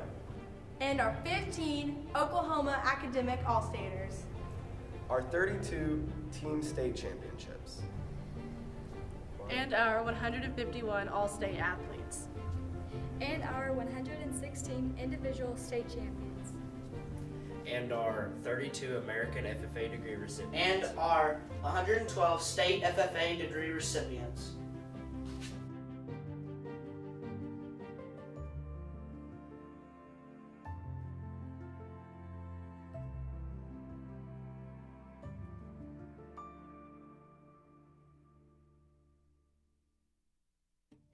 At Advanced Homes, we embrace your individual style and work hard to design a home that fits you and your family. With over 25 years in the home building industry, Brian has an excellent ability to take your individual ideas and turn them into amazing blueprints that become your dream home.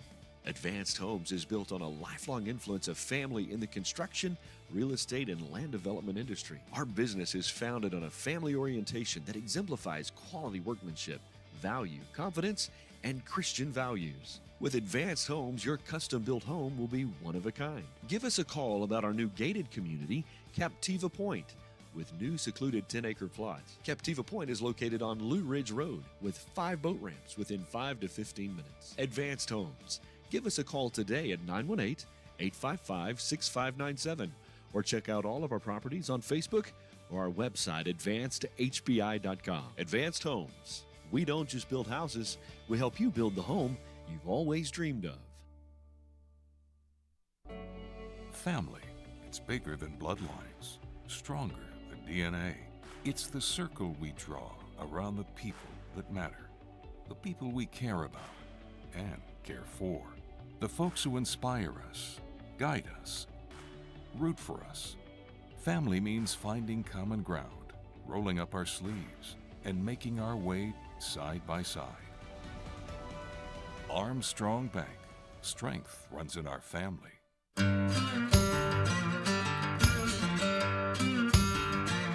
Hello, Mustang family. Like most schools across the state, we are in need of more bus drivers, whether you're a full-time bus driver or just a part-time bus driver. If you're interested, you can contact Jeff Cluck at the number below, and he will give you the details on how to get certified to drive a bus. Also, bus drivers, their starting rate of pay is $19.20.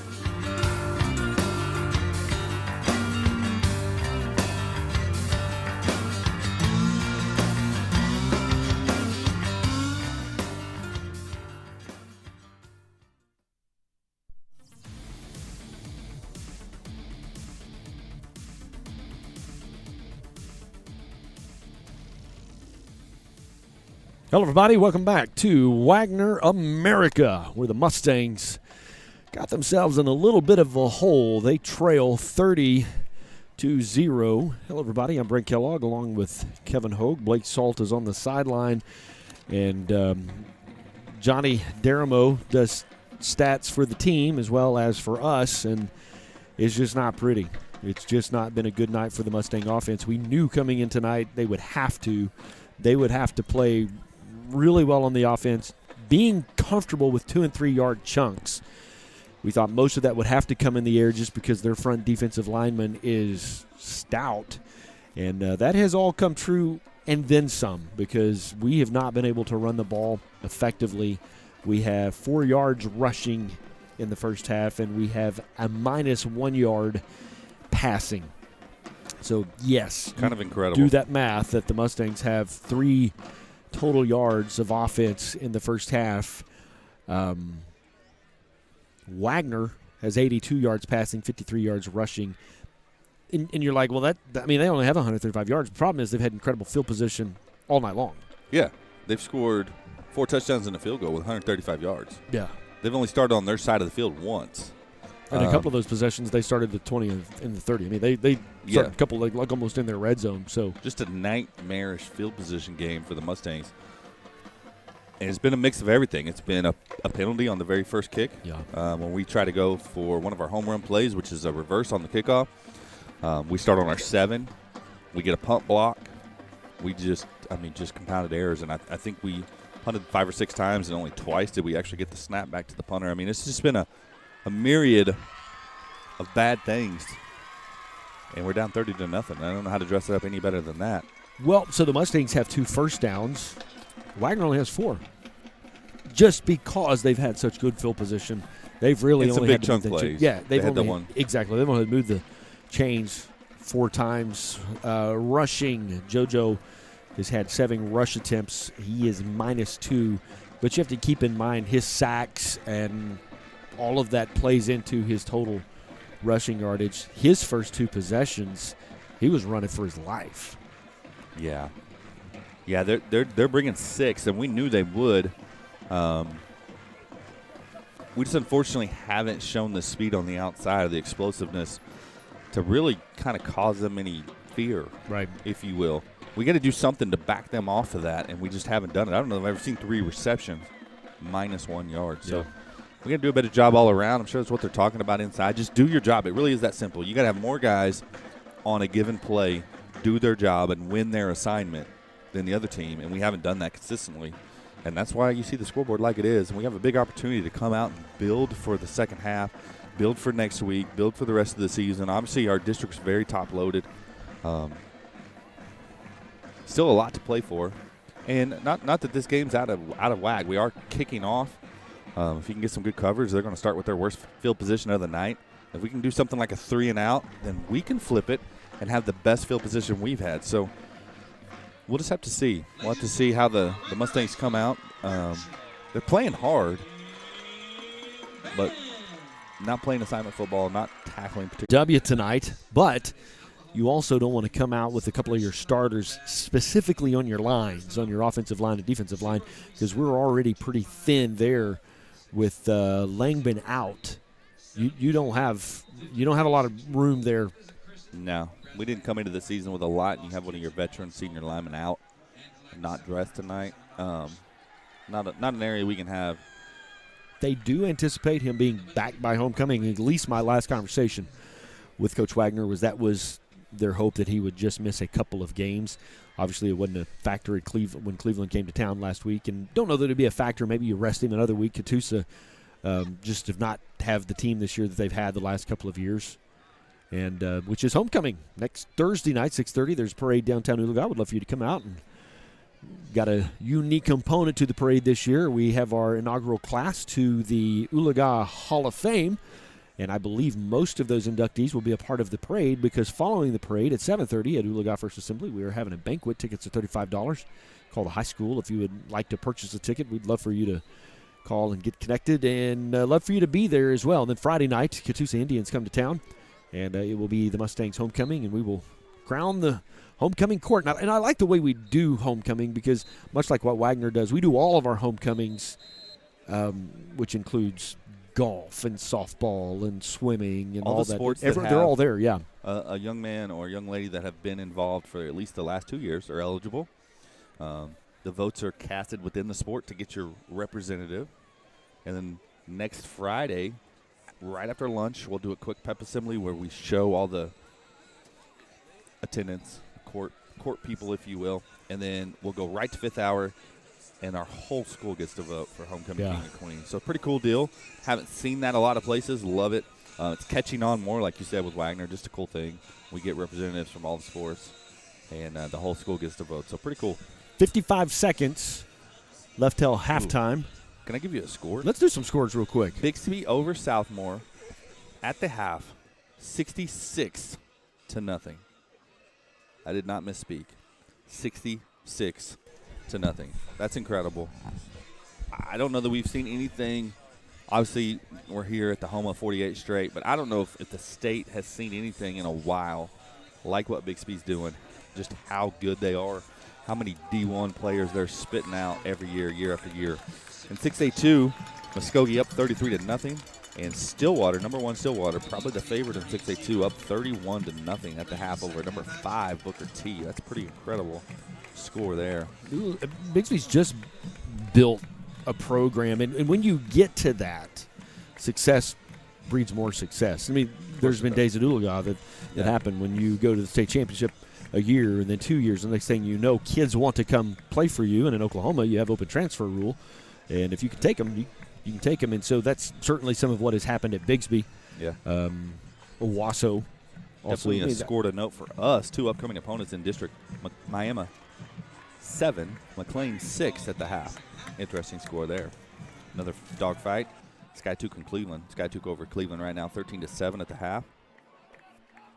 Hilldale and Ada.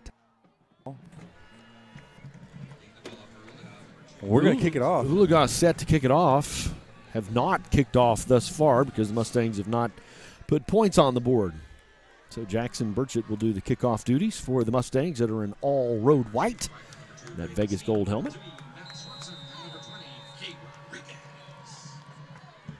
End over end kick. Kind of short. Oh. And it's up to Jackson. Jackson can stay with him. Maybe the only kid on the field that can bring him down. But, boy, you had an opportunity for them to have to drive the whole field, and you just break down a kickoff coverage, and they're going to start the 28-yard line. I think that's one of those, too. You know, Jackson has a great leg, not the biggest kick, kind of a low, short kick, and, man, he caught that with a head of steam, and they blocked it up, and thankfully Jackson had some speed. We had a chance there, and once again, they're starting with a drive on our half of the field. First down and 10 for the Wagoner Bulldogs as they'll start the second half with the ball. Man in motion, under pressure. Pass intended for number 12 for the Bulldogs. That's Alex Shieldknight. Incomplete, second down and 10. Good coverage by number 20, Brady Evans there. Really wasn't anybody open there. I think he kind of threw that away, threw it in the dirt, if you will. That was just a great job by our defense. That's what we're really looking for. We got a little bit of pressure, great coverage downfield, and we'll take that on first down. Blake, I fixed your mic. I got the duct tape out. Or was it baling wire? At this point, actually, it was baling wire. When you're down 30-0, technical issues may be the conversation of the third quarter.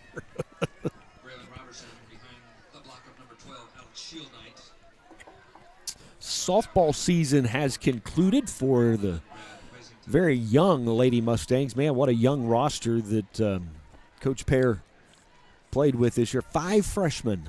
5 freshmen, a sophomore, and 3 juniors in the starting lineup. Pretty incredible. And there's some talent there to build on. Season probably didn't go the way they wanted to. They had an opportunity to play to get into the playoffs. That happened on Thursday. Volleyball beat Wagoner last night in senior night. Good job there by the defense.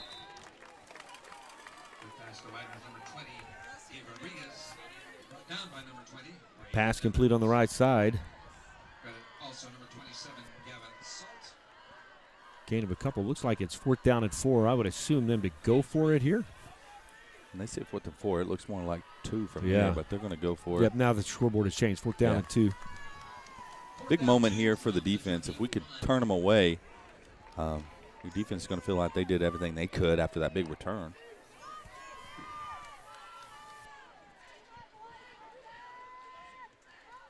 Handoff right up the middle. I think he's going to fall forward. There's a flag on the play right here on our sideline. If they're going to huddle about it. Throwing the flag and having to talk to the white hat about it. Like he threw it.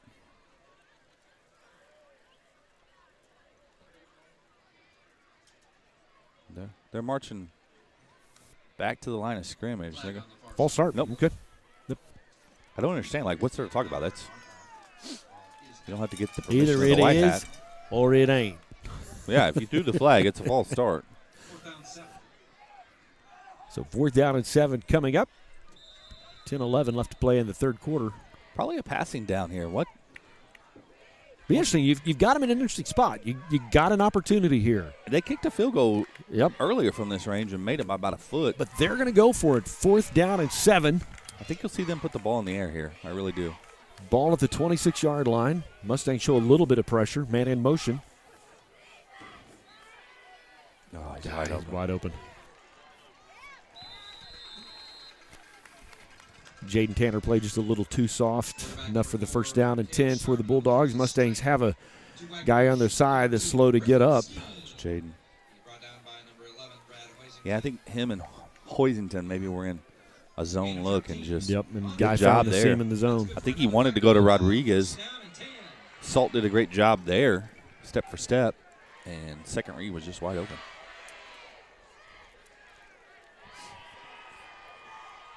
But when you have, the kind of time he's had in the pocket, you can look for your second, your third receiver. We haven't had that same luxury. Hand off up the middle. Once you get a hand on him, you got to bring him down. We're getting that first contact. We just can't do anything with it. Multiple missed tackles there. Just reaching and grabbing. You got to wrap up.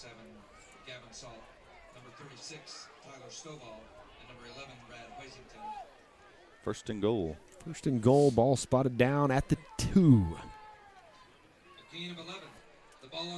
Well, you've had your chances. You've had your chances to catch an interception to stop a drive. You had your chances with a 4th and long to stop a drive. So.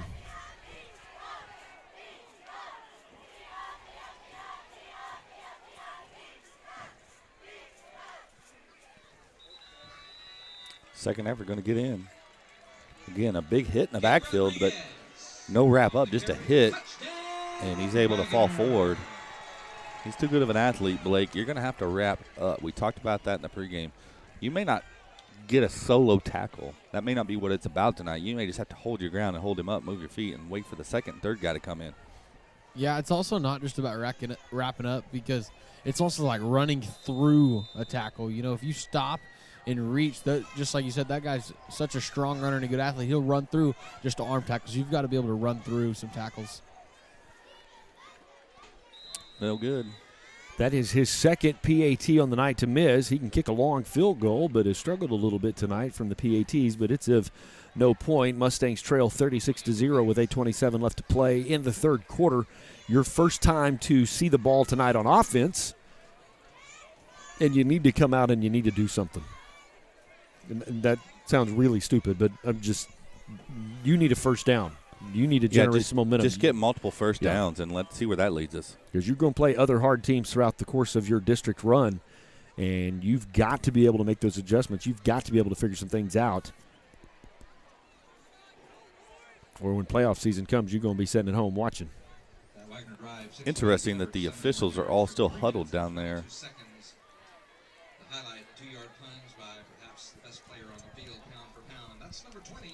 Ashton Wright wanted on the conversation. I guess they let him. So, who are you guys going afterwards? He's a nice young man. They probably didn't care.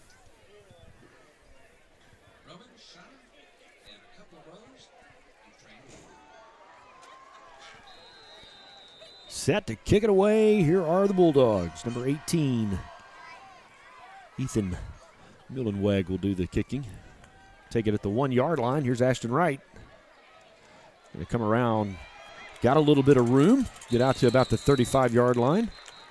He's had a couple of good returns tonight when he's had that opportunity. So the Mustangs are starting in a little bit better field position than how we started the ball game. Yeah, and you mentioned him having a couple good returns. He's got some juice. The kickoff return, perhaps tonight, is our best chance of getting him into some open space. If you could get a little bit of a passing game, just a little bit of a passing game, to where they have to play honest. Because right now they're just pinned up, coming after you, rushing 6, rushing 7, because we've not been effective in the passing game. They've very much made us no-dimensional. Gain of about 4 for the Mustangs. So again, he's just able to come off a block. Rafe Tackett's on the block. He's just able to shuck him and make the play, and that's just an instance where we need to win that. There's some room there if we can get that blocked up. But at least you're on schedule. You're not second down and 11. Your second down scoreboard says 7. So receivers to each side.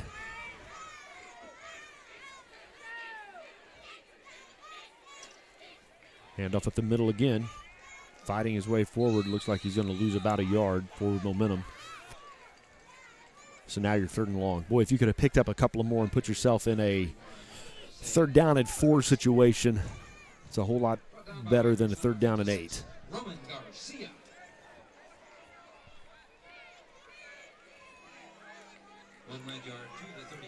We'll go 2 wide receivers to the right.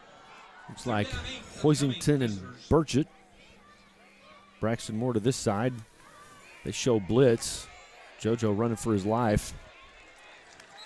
I mean, literally cannot even get to his back foot on his 7 drop. Wagoner jerseys in the backfield. I mean, they're just bringing everything, and we just don't have the numbers to stop them. You've got to find a way to get some screens, some quick outs. You've got to get some life in your passing game to make them honest, because they're just leaving those guys out in single coverage and bringing everybody else. Mustangs will punt it away. We've going to take a Mustang bounce down to about the 30-yard line. We'll take it. First down and 10 for the Bulldogs.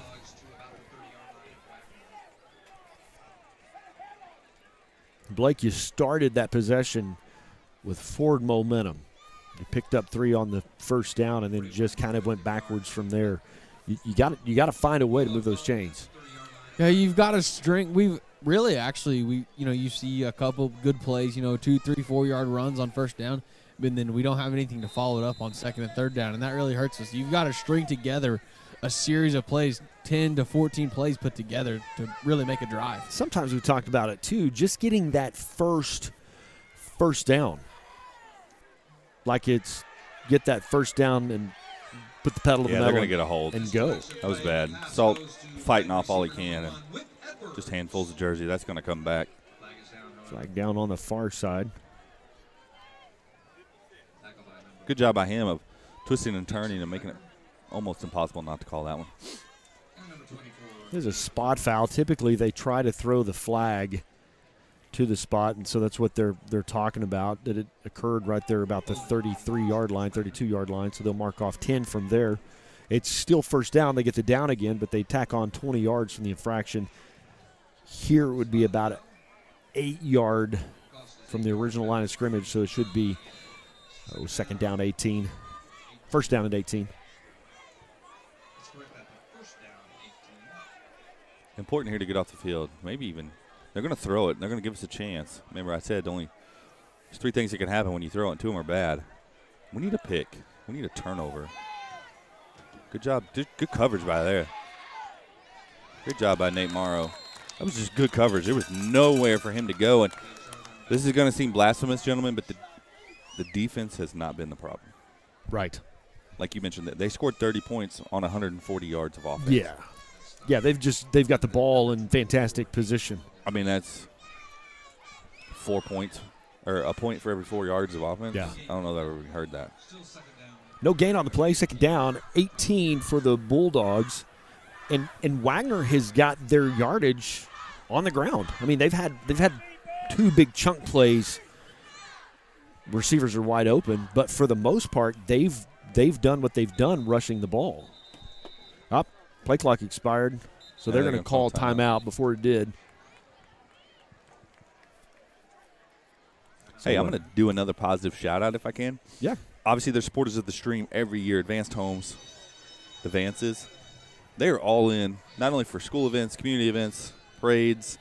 They open up their business during Pioneer Days for the people volunteering to basically have a refreshment area. When we were doing the dunk tank when it was 30-degree water, they would let us go in there and change and get warm. Really appreciate Brian and Denise Vance.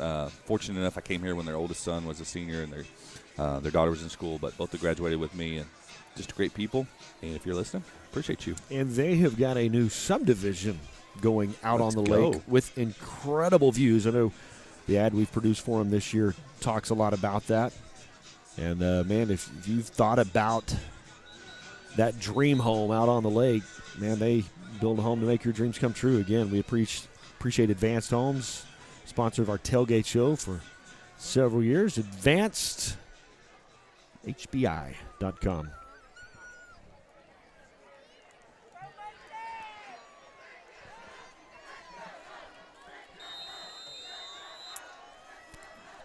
Trips to the left. Second down and 18. Mustangs showing blitz. Handoff up the middle. He can just break tackles. Missed tackles. Yep. 25 for the Mustangs. Bring him down. That is Ty Cherry. We've called his name several times tonight. I mean, we're getting hands on him in the backfield, but not flag football. 3rd and long. Wagoner probably more involved in the defense this year than he has been in a while. Yeah, technically he's defensive coordinator. So when we got Coach Noble, he turned in. Coach Noble's the offense coordinator calling the plays, and Coach Wagner's been on the defensive side. Coach Noble new to the staff this year. 2 receivers to the far side. This guy moved early, but they'll make nothing of it. Pass incomplete, brings up 4th down. We could have some field position for the first time tonight if we can return a punt and field it cleanly.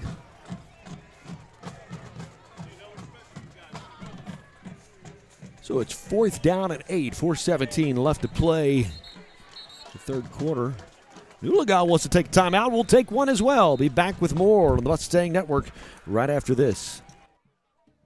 At Advanced Homes, we embrace your individual style and work hard to design a home that fits you and your family. With over 25 years in the home building industry, Brian has an excellent ability to take your individual ideas and turn them into amazing blueprints that become your dream home. Advanced Homes is built on a lifelong influence of family in the construction, real estate, and land development industry. Our business is founded on a family orientation that exemplifies quality workmanship, value, confidence, and Christian values. With Advanced Homes, your custom-built home will be one of a kind. Give us a call about our new gated community, Captiva Point, with new secluded 10-acre plots. Captiva Point is located on Lou Ridge Road with 5 boat ramps within 5 to 15 minutes. Advanced Homes. Give us a call today at 918-855-6597 or check out all of our properties on Facebook or our website, advancedhbi.com. Advanced Homes. We don't just build houses, we help you build the home you've always dreamed of.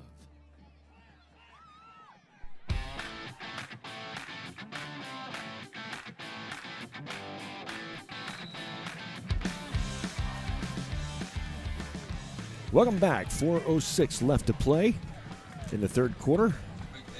While we were timeout, Wagner punted for their second time of the night. Come on, Hogue, you're going to have to help me. Two. Give me 2, Utah. What movie is that from? Do you know? Say that again. He goes, I want 2. Give me 2, Utah. You're going to have to. Point Break. Oh. Come on. That's an all-time great bad movie. Just right up the middle. Looks like a gain of about 4.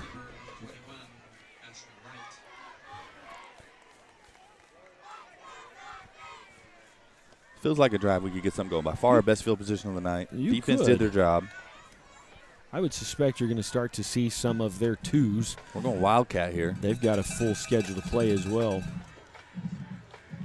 Ashton Wright around the right side. Going to pick up a couple. It's just been, you win and lose in the trenches, if you will, and right there is an example. We had a lineman just in our way, honestly. He's not blocking anybody, and we're having to dodge him. So 3rd and 5 quickly. I'll take it over 3rd and 17, which is how we found ourselves in the first quarter. 4 receivers in the formation for the Mustangs. Shotgun snap. Just untouched. For JoJo. Untouched. It's not hard to sack the quarterback if no one touches you. Whit Edwards, linebacker, was untouched. Mustangs will lose a couple. Blake, is he their wrestler? Is he the kid that wrestles? You recognize that name? Edwards? Yes. Yes, he's there. He was a state finalist this year. Yes, I believe. I don't remember, was it 182 or 195 pounder, but he's a really good wrestler. He's fun to watch just because he's 6'6". You don't see a lot of 6'6" wrestlers. Cushing had one that was 6'5", so they kind of stand out, and they both made state. But Edwards, they false started. Looked like what they did. a punt. Holy Moses. Got to break down a tackle. How nice about job. that? Ty Cherry having a pretty good second half.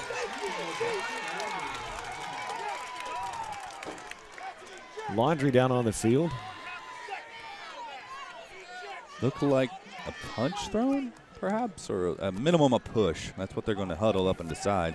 If it's a punch, they have to eject the young man. That wouldn't hurt because was that Rodriguez? No, it was number 2, wasn't it? Number 2. So it's Braden Skeen. We called his name a lot tonight, too.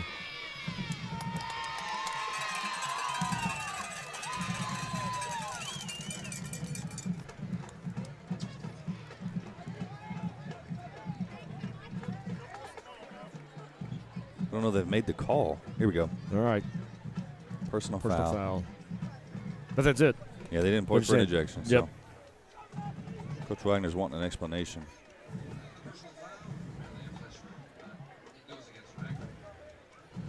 This is by far the worst field position by 50 yards. By 40 yards for sure. And that's not exaggerating.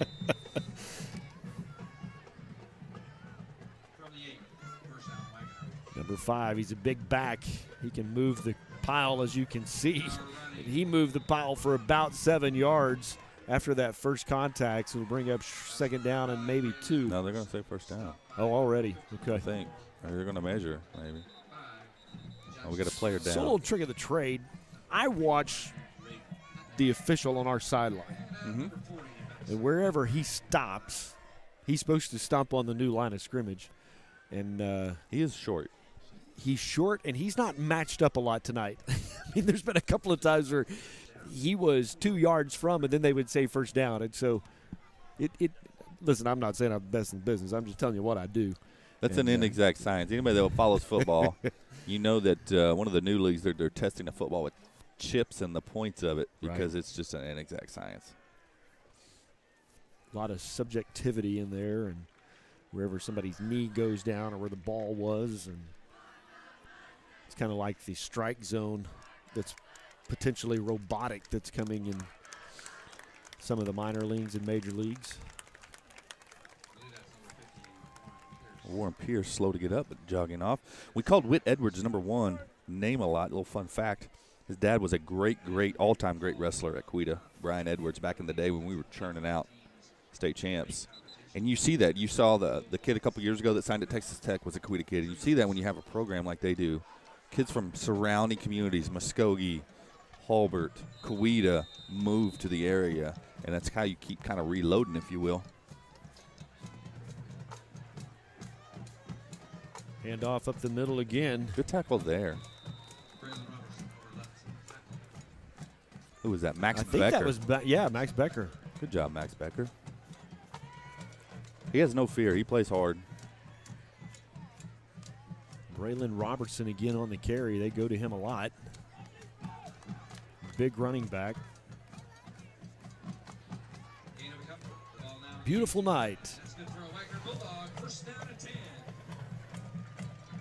Yeah, you can't ask for a whole lot better. That's what Friday Night Lights is. So this is one of those days that you start with a hoodie in the morning, you need a T-shirt in the afternoon, and put on a jacket of the evening.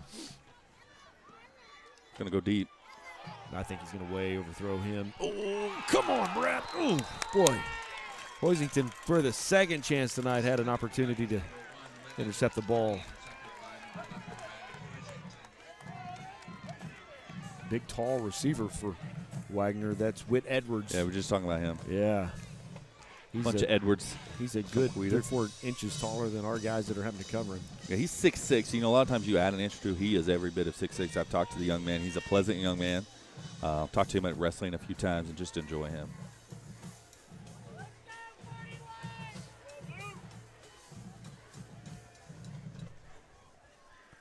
.125 left here in the third quarter. Hand off again to number 5. Nothing there for him. Nate Morrow. Maybe a gain of a yard and a half. It'll bring up third down. So the defense has clearly had a lot better second half than the positions they've been put in. And that goes to the conversation we've had all night. When you don't hand them the ball, yeah, they've only scored 6 points this quarter. When they've got to go the length of the field, it just changes things.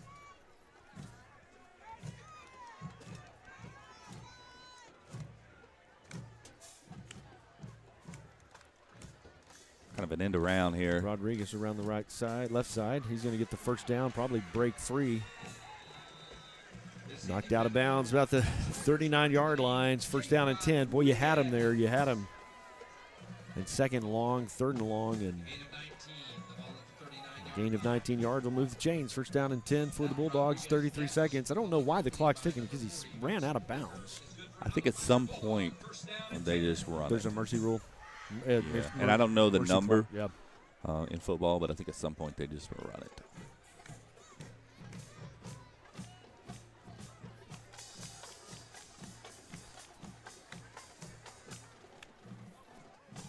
Quarterback rolling to his left, pass incomplete on the left side, but they stopped the clock there, so I don't know.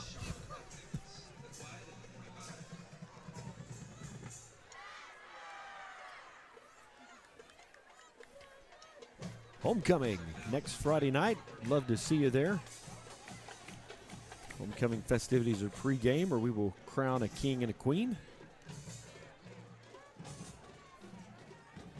Our broadcast will start at 6 o'clock next Friday night. We want to make sure we catch all of that. We'll do our business prior to the homecoming court.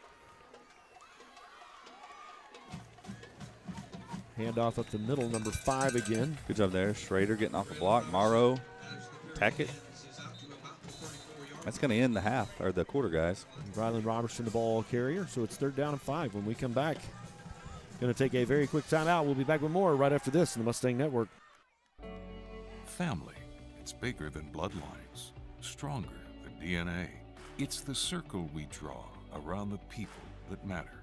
The people we care about and care for. The folks who inspire us, guide us, root for us. Family means finding common ground, rolling up our sleeves, and making our way side by side. Armstrong Bank. Strength runs in our family.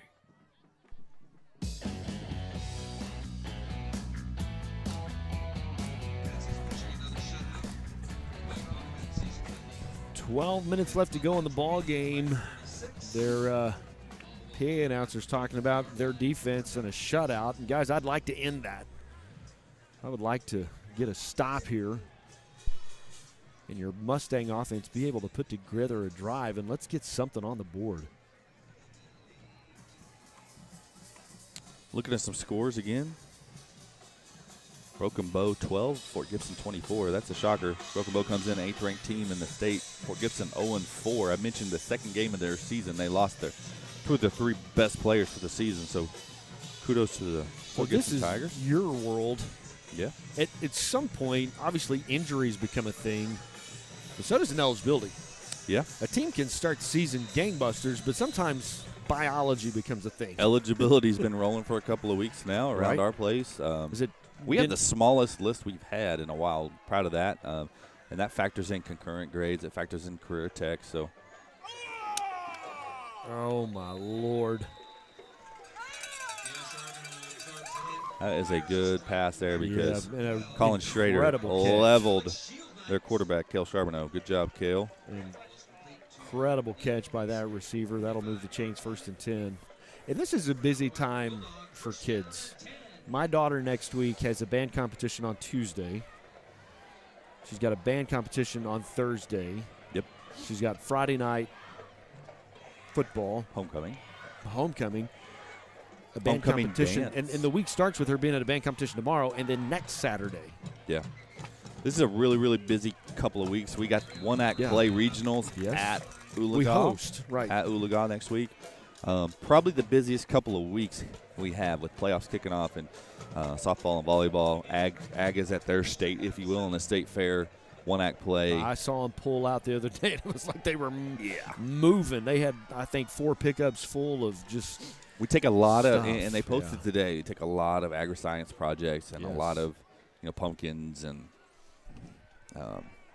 bug projects. We had the Grand Champion Bug Project. Really? Entomology. Yeah, Callie Hogue, shout out. How about that? Pretty cool. 2nd down and 7. End around running back. Yep, that's number 2, Braden Skeen. Looks like he'll get the 1st down.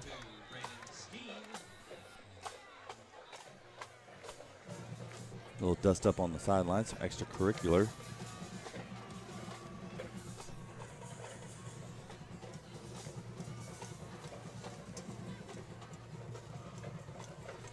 Yep, they're going to call 1st down. Appreciate our camera operators tonight doing a great job. Got a new one? Yes, sir. Mr. Jason Streeter running what we call camera 2. Brett Wigington on camera 1. And our director tonight, senior Charlie Newton. Punching all them buttons, making us look good. Rick Fisher's the one that gets it all wired up and hooked up, and our technical director. Done a great job working with these young guys, getting them trained.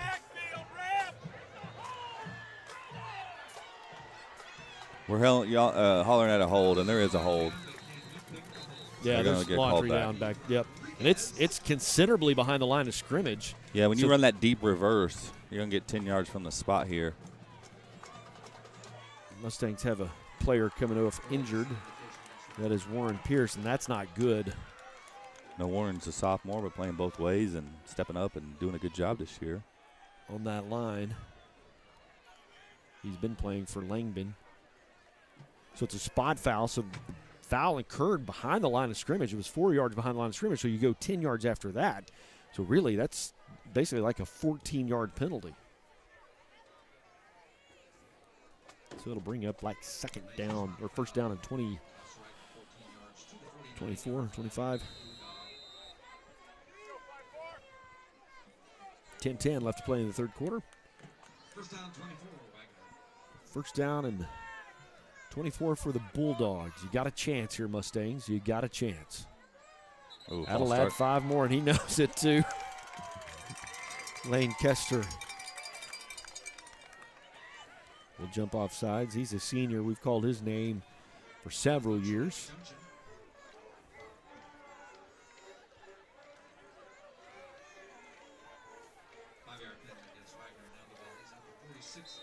Actually moved the ball to the other side of the 50 now.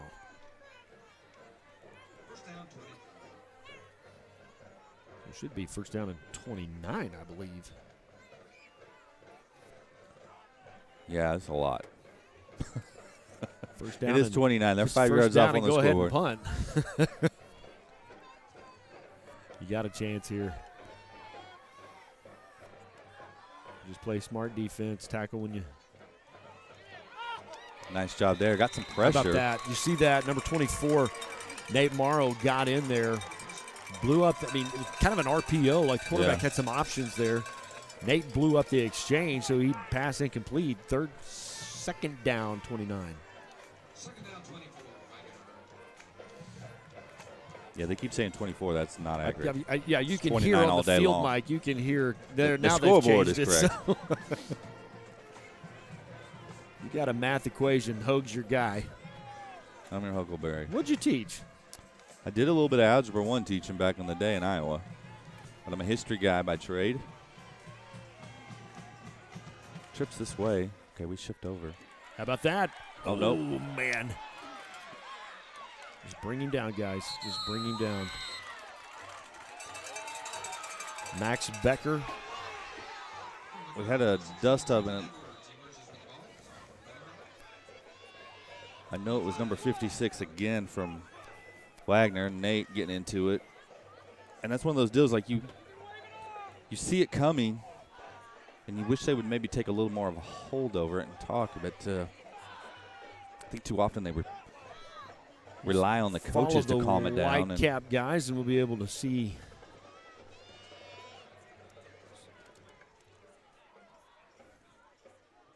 So let's see here. Dead ball foul, personal foul against the Mustangs. Oh. And Wagner wants an explanation. Fans want an explanation.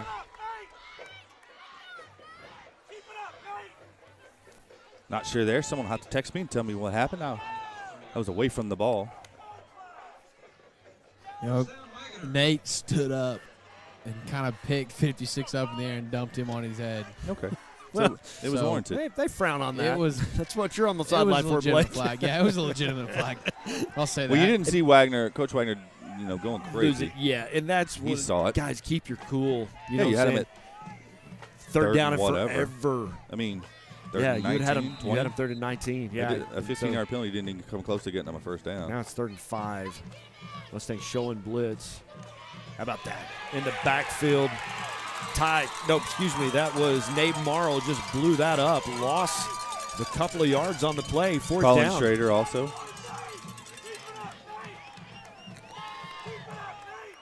Fourth and 8. You know, it's kind of like basketball when a coach used to get a technical foul, kind of fire up his team a little bit. It kind of feels like that might have just helped. You know what I'm saying? It's a 15-yard penalty. You'd much rather be back here. But, man, the defense playing like their hair's on fire.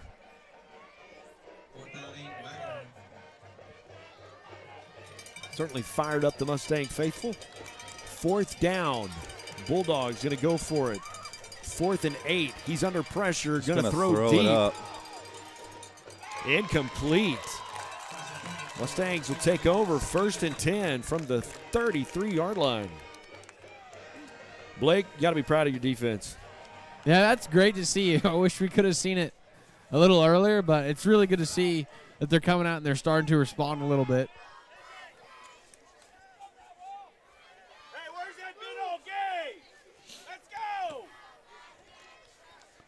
So it's 1st down and 10 for the Mustang offense. Unfortunately, most of the guys don't come off the field. We're just in that situation where a lot of our guys play both ways, specifically on that line. You just got to have the wheels to go 4 quarters. Joe going to break a tackle, go to the right side. He's got the 1st down and about 3 more yards to boot. 1st down and 10 for the Mustangs. Good job there. We were trying to go deep. We had a go route with A.J. Streeter, but the pressure in his face caused him to pull it down, and when he pulled it down, there wasn't anybody there, so wisely took off with the ball. 1st down and 10. And again, definitely want to give Wagoner credit. They're a good team. But what could have been if we wouldn't have started? Yeah. Literally as bad as you can start. Right off the first kick with the block in the back, getting the ball at the 7. Because this half, guys, we've only given up 6 points. And the thing we said we wanted to do to them, we did to ourselves. Yeah, exactly. Like we wanted to frustrate them. We wanted to kind of punch them in the face. We wanted some bad things to happen for them, and we actually did that to ourselves. Ashton Wright around the left side, got the 1st down. He's down to the 40, to the 35, to the 30, knocked out of bounds, the 25-yard line. 1st down and 10 for the Mustangs.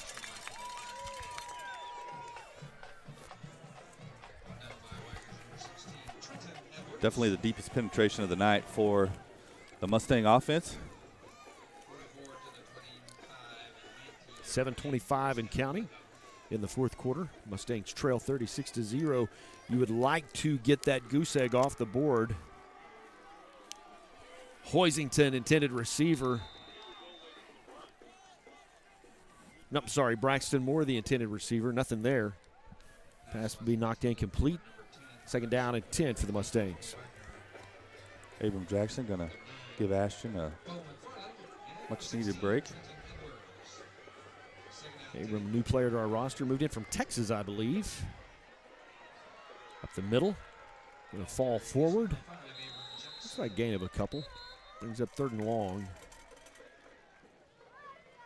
Definitely 4-down territory for the Mustangs. Yeah, and you want to take that shot on 1st down. You know, I liked it. He catches that ball, you're now 1st and goal. So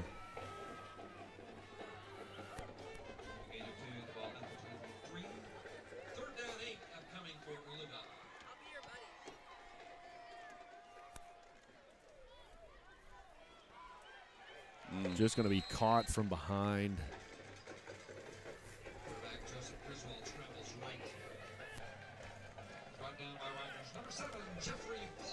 Jeffrey Falk, the tackler, the defender. Bring him down. 4th down and 8. JoJo might have got the wind knocked out of him there. Tough kid. He's all right, looks like. Kind of got tackled hard and landed on from behind. 15 seconds. Basically a wildcat. Well, actually, Hoisington is the backup quarterback. He's in. Got a guy wide open. Oh. Ball had to be probably thrown a little earlier. With a little more zip on it. Gave the defender time just to react and get in front of it. Pass was intended for Braxton Moore.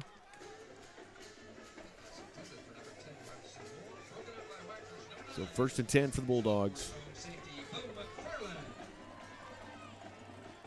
Missed opportunities, kind of the theme of the night.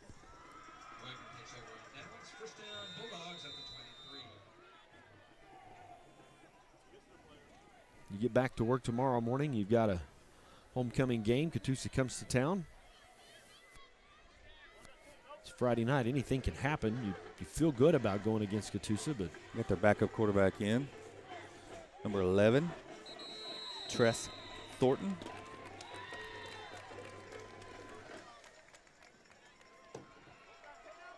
.541 left to play.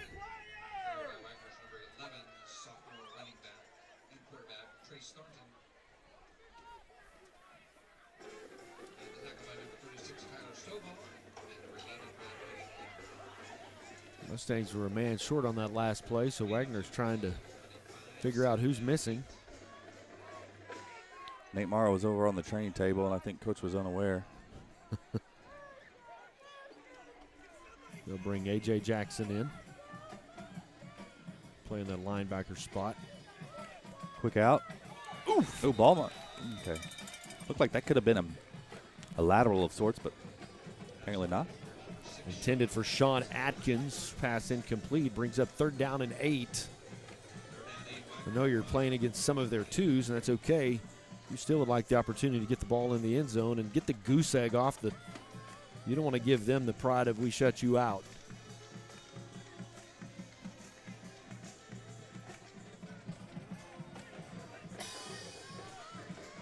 .11 seconds of counting on the play clock. 5:02 as that clock is stopped due to an incomplete pass. 2 receivers to the far side. They'll send a man in motion. Quarterback's just going to keep it. I don't think he'll get it. Nope, it'll be a 4th Only down. going to get about 5 yards, so it'll be 4th down. Would anticipate they would send their punting unit out.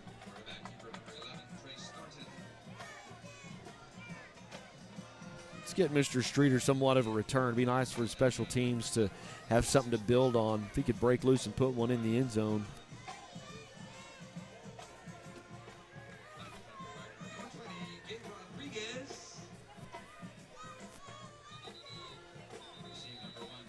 Wagner's going to call a timeout. They're grinding for the shutout. We will take a timeout as well. Be back with more right after this.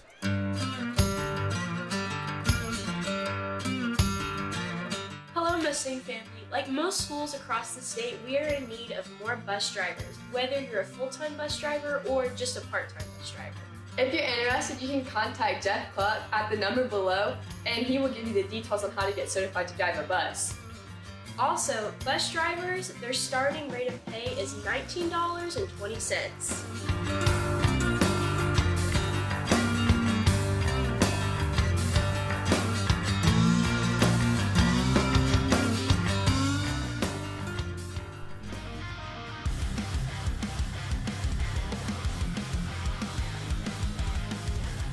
So the Wagoner Bulldogs set to punt it away. 4:29 left play in the ball game. It's not been a very productive night for the Mustangs tonight. Mr. Streeter will call fair catch, and the Mustangs will take over from the 43-yard line. 1st down and 10. Man, I'll tell you what, Kevin. Yes, sir. I know the game has been decided, but I would really like to see this offense take that shutout away from Wagoner. I would just really like to see, whether you kick a field goal or what have you, I would love them to get some points on the board. Absolutely, and it sounds a little off, but we've only given up 6 points. If we could go punch it in the end zone, make the extra point. You have won the second half. You won the second half, and you got something to build on, at least to talk about in the locker room.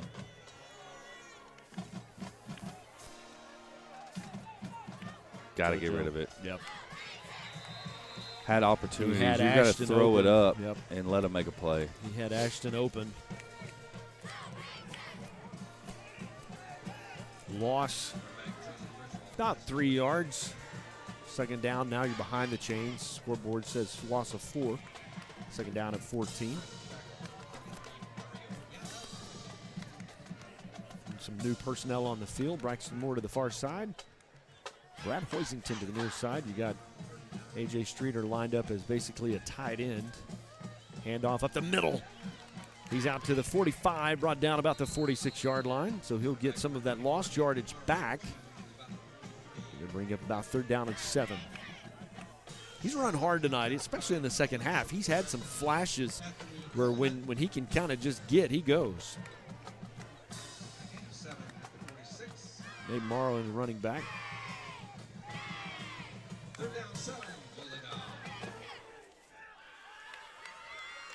Joe got. Again, you got to kind of go get the ball. Intended for Braxton Moore on the left side. 4th down. I would assume the Mustangs probably go for it. Broken up by Wagner's number 16, Trenton Edwards.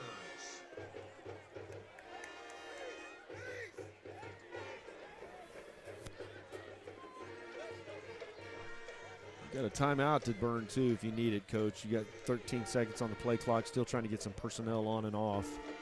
10 seconds. They're going to call it, I see. Yeah.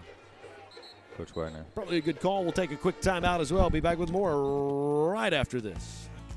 Mustang family, don't miss a minute of live Mustang action or info about events or happenings at Oologah High School. Subscribe to our YouTube channel and follow our high school Facebook page today.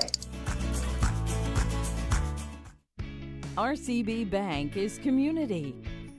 RCB Bank is friendly customer service. RCB Bank is trusted. RCB Bank is here to help. RCB Bank is yesterday, today, and tomorrow. RCB Bank is everywhere you need us to be. We are RCB Bank. Open an account online today to see why our customers always say, RCB Bank, that's my bank.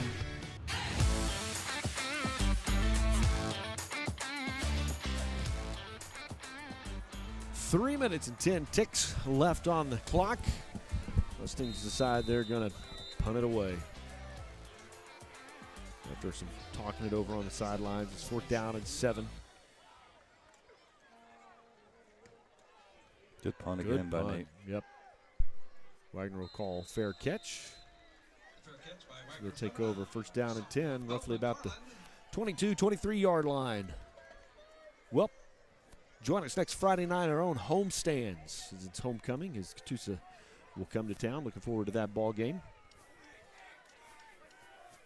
You got some work to do. You've got another big game on your schedule coming with Cushing. And Cushing could be the new sheriff in town in our 4A district. Yeah, they're putting it on them again tonight. They're loaded.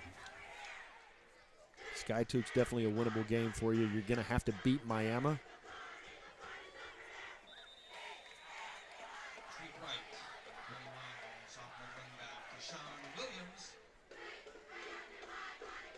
Looks like game maybe 4, maybe 3. 2:38, the clock continues to tick. You see the bands going back and forth. They're having fun. Back in the day, it was We Got Spirit, how about you? Yeah, We Got Spirit. I don't even know what they're saying. Blake probably knows that. He's young and hip and knows all the cool stuff. Yeah, it's the party chant. He says it so nonchalantly. I don't know. It's a good one. It is a good one. It's definitely a fun one in the senior section.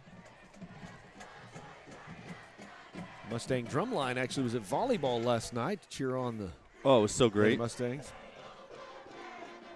They add so much to the atmosphere on not only outdoor sports, but for sure indoor in the gym. Yeah. Nothing like a good drum line. My daughter, part of the state champion jazz band as well. They love basketball because jazz band for most home games get to come and play. And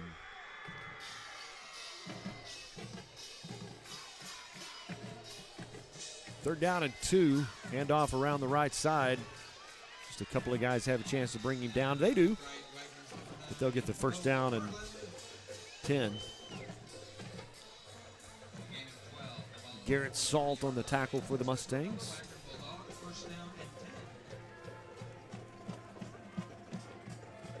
Good job, Garrett. Garrett's the first ever Mustang to wrestle for a state title as a freshman. Fun to watch last year. 104 and counting.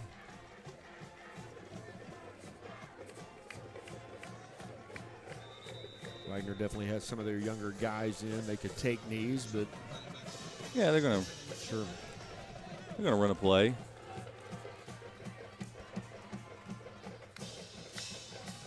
I don't mind that. You got young kids in, they want to run a play. We got some younger kids in too. They want to run around and tackle somebody. Yep.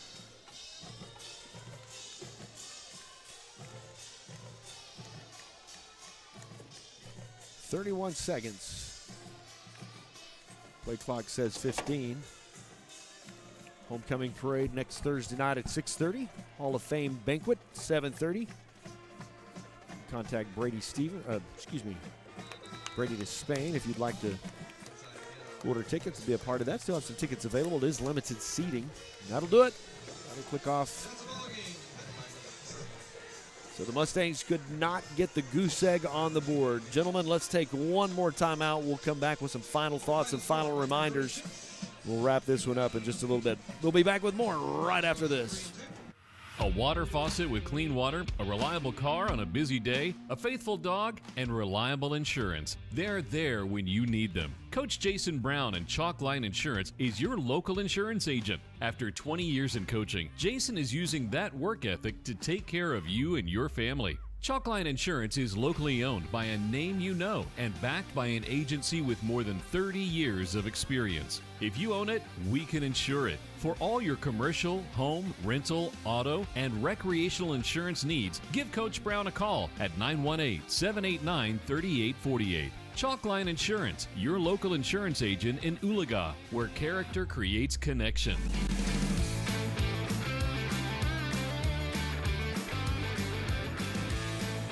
Well, I'm going to take my part of responsibility for this, Hope.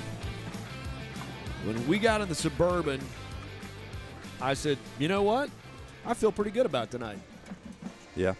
So I'll own my part for jinxing the Mustangs tonight. Well, again, I think you just saw a really good team, obviously, on the other side. We were going to have to play the better game to win, and in the field position, if you go back and watch the game, just the incredible disparity in the field position. We did only allow 6 points in the second half. They scored 30 points in the first half on 140 yards. I don't know if I've ever heard of that. That's unfortunate. I wish we could have done better. But I think we got out relatively injury-free. We'll see at the end. We had a couple guys on the training table. We got a big game next week, guys. You had to execute very, very well. You had to control the ball. That meant you have to get 2, 3, 4 yards of play and move the chains, and you just didn't do that. You punted. Did we get a first down in the first quarter? I don't think so. And so I think we only got one, maybe two in the first half. Yeah, so you were going to have to do that. And so we needed some help for some things to go well, and it just didn't happen that way. So, Blake, some of that's on me for jinxing the Mustangs. Some of that's just on offensive execution because I feel like your defense had they'd been given half a chance. I mean, they got the ball in great field position every time. Yeah, that's really hard on your defense, and it's weird because, you think, well, if your defense can run a 3 and out, they should be able to do it anywhere on the field, and it's just not true. It's just you play differently, and just like that offense is going to play differently at different spots on the field. And so when you're playing defense and you're constantly on your own 40, your own 30-yard line, it automatically already feels like your back's pinned up against the wall, and there's not a whole lot you can do.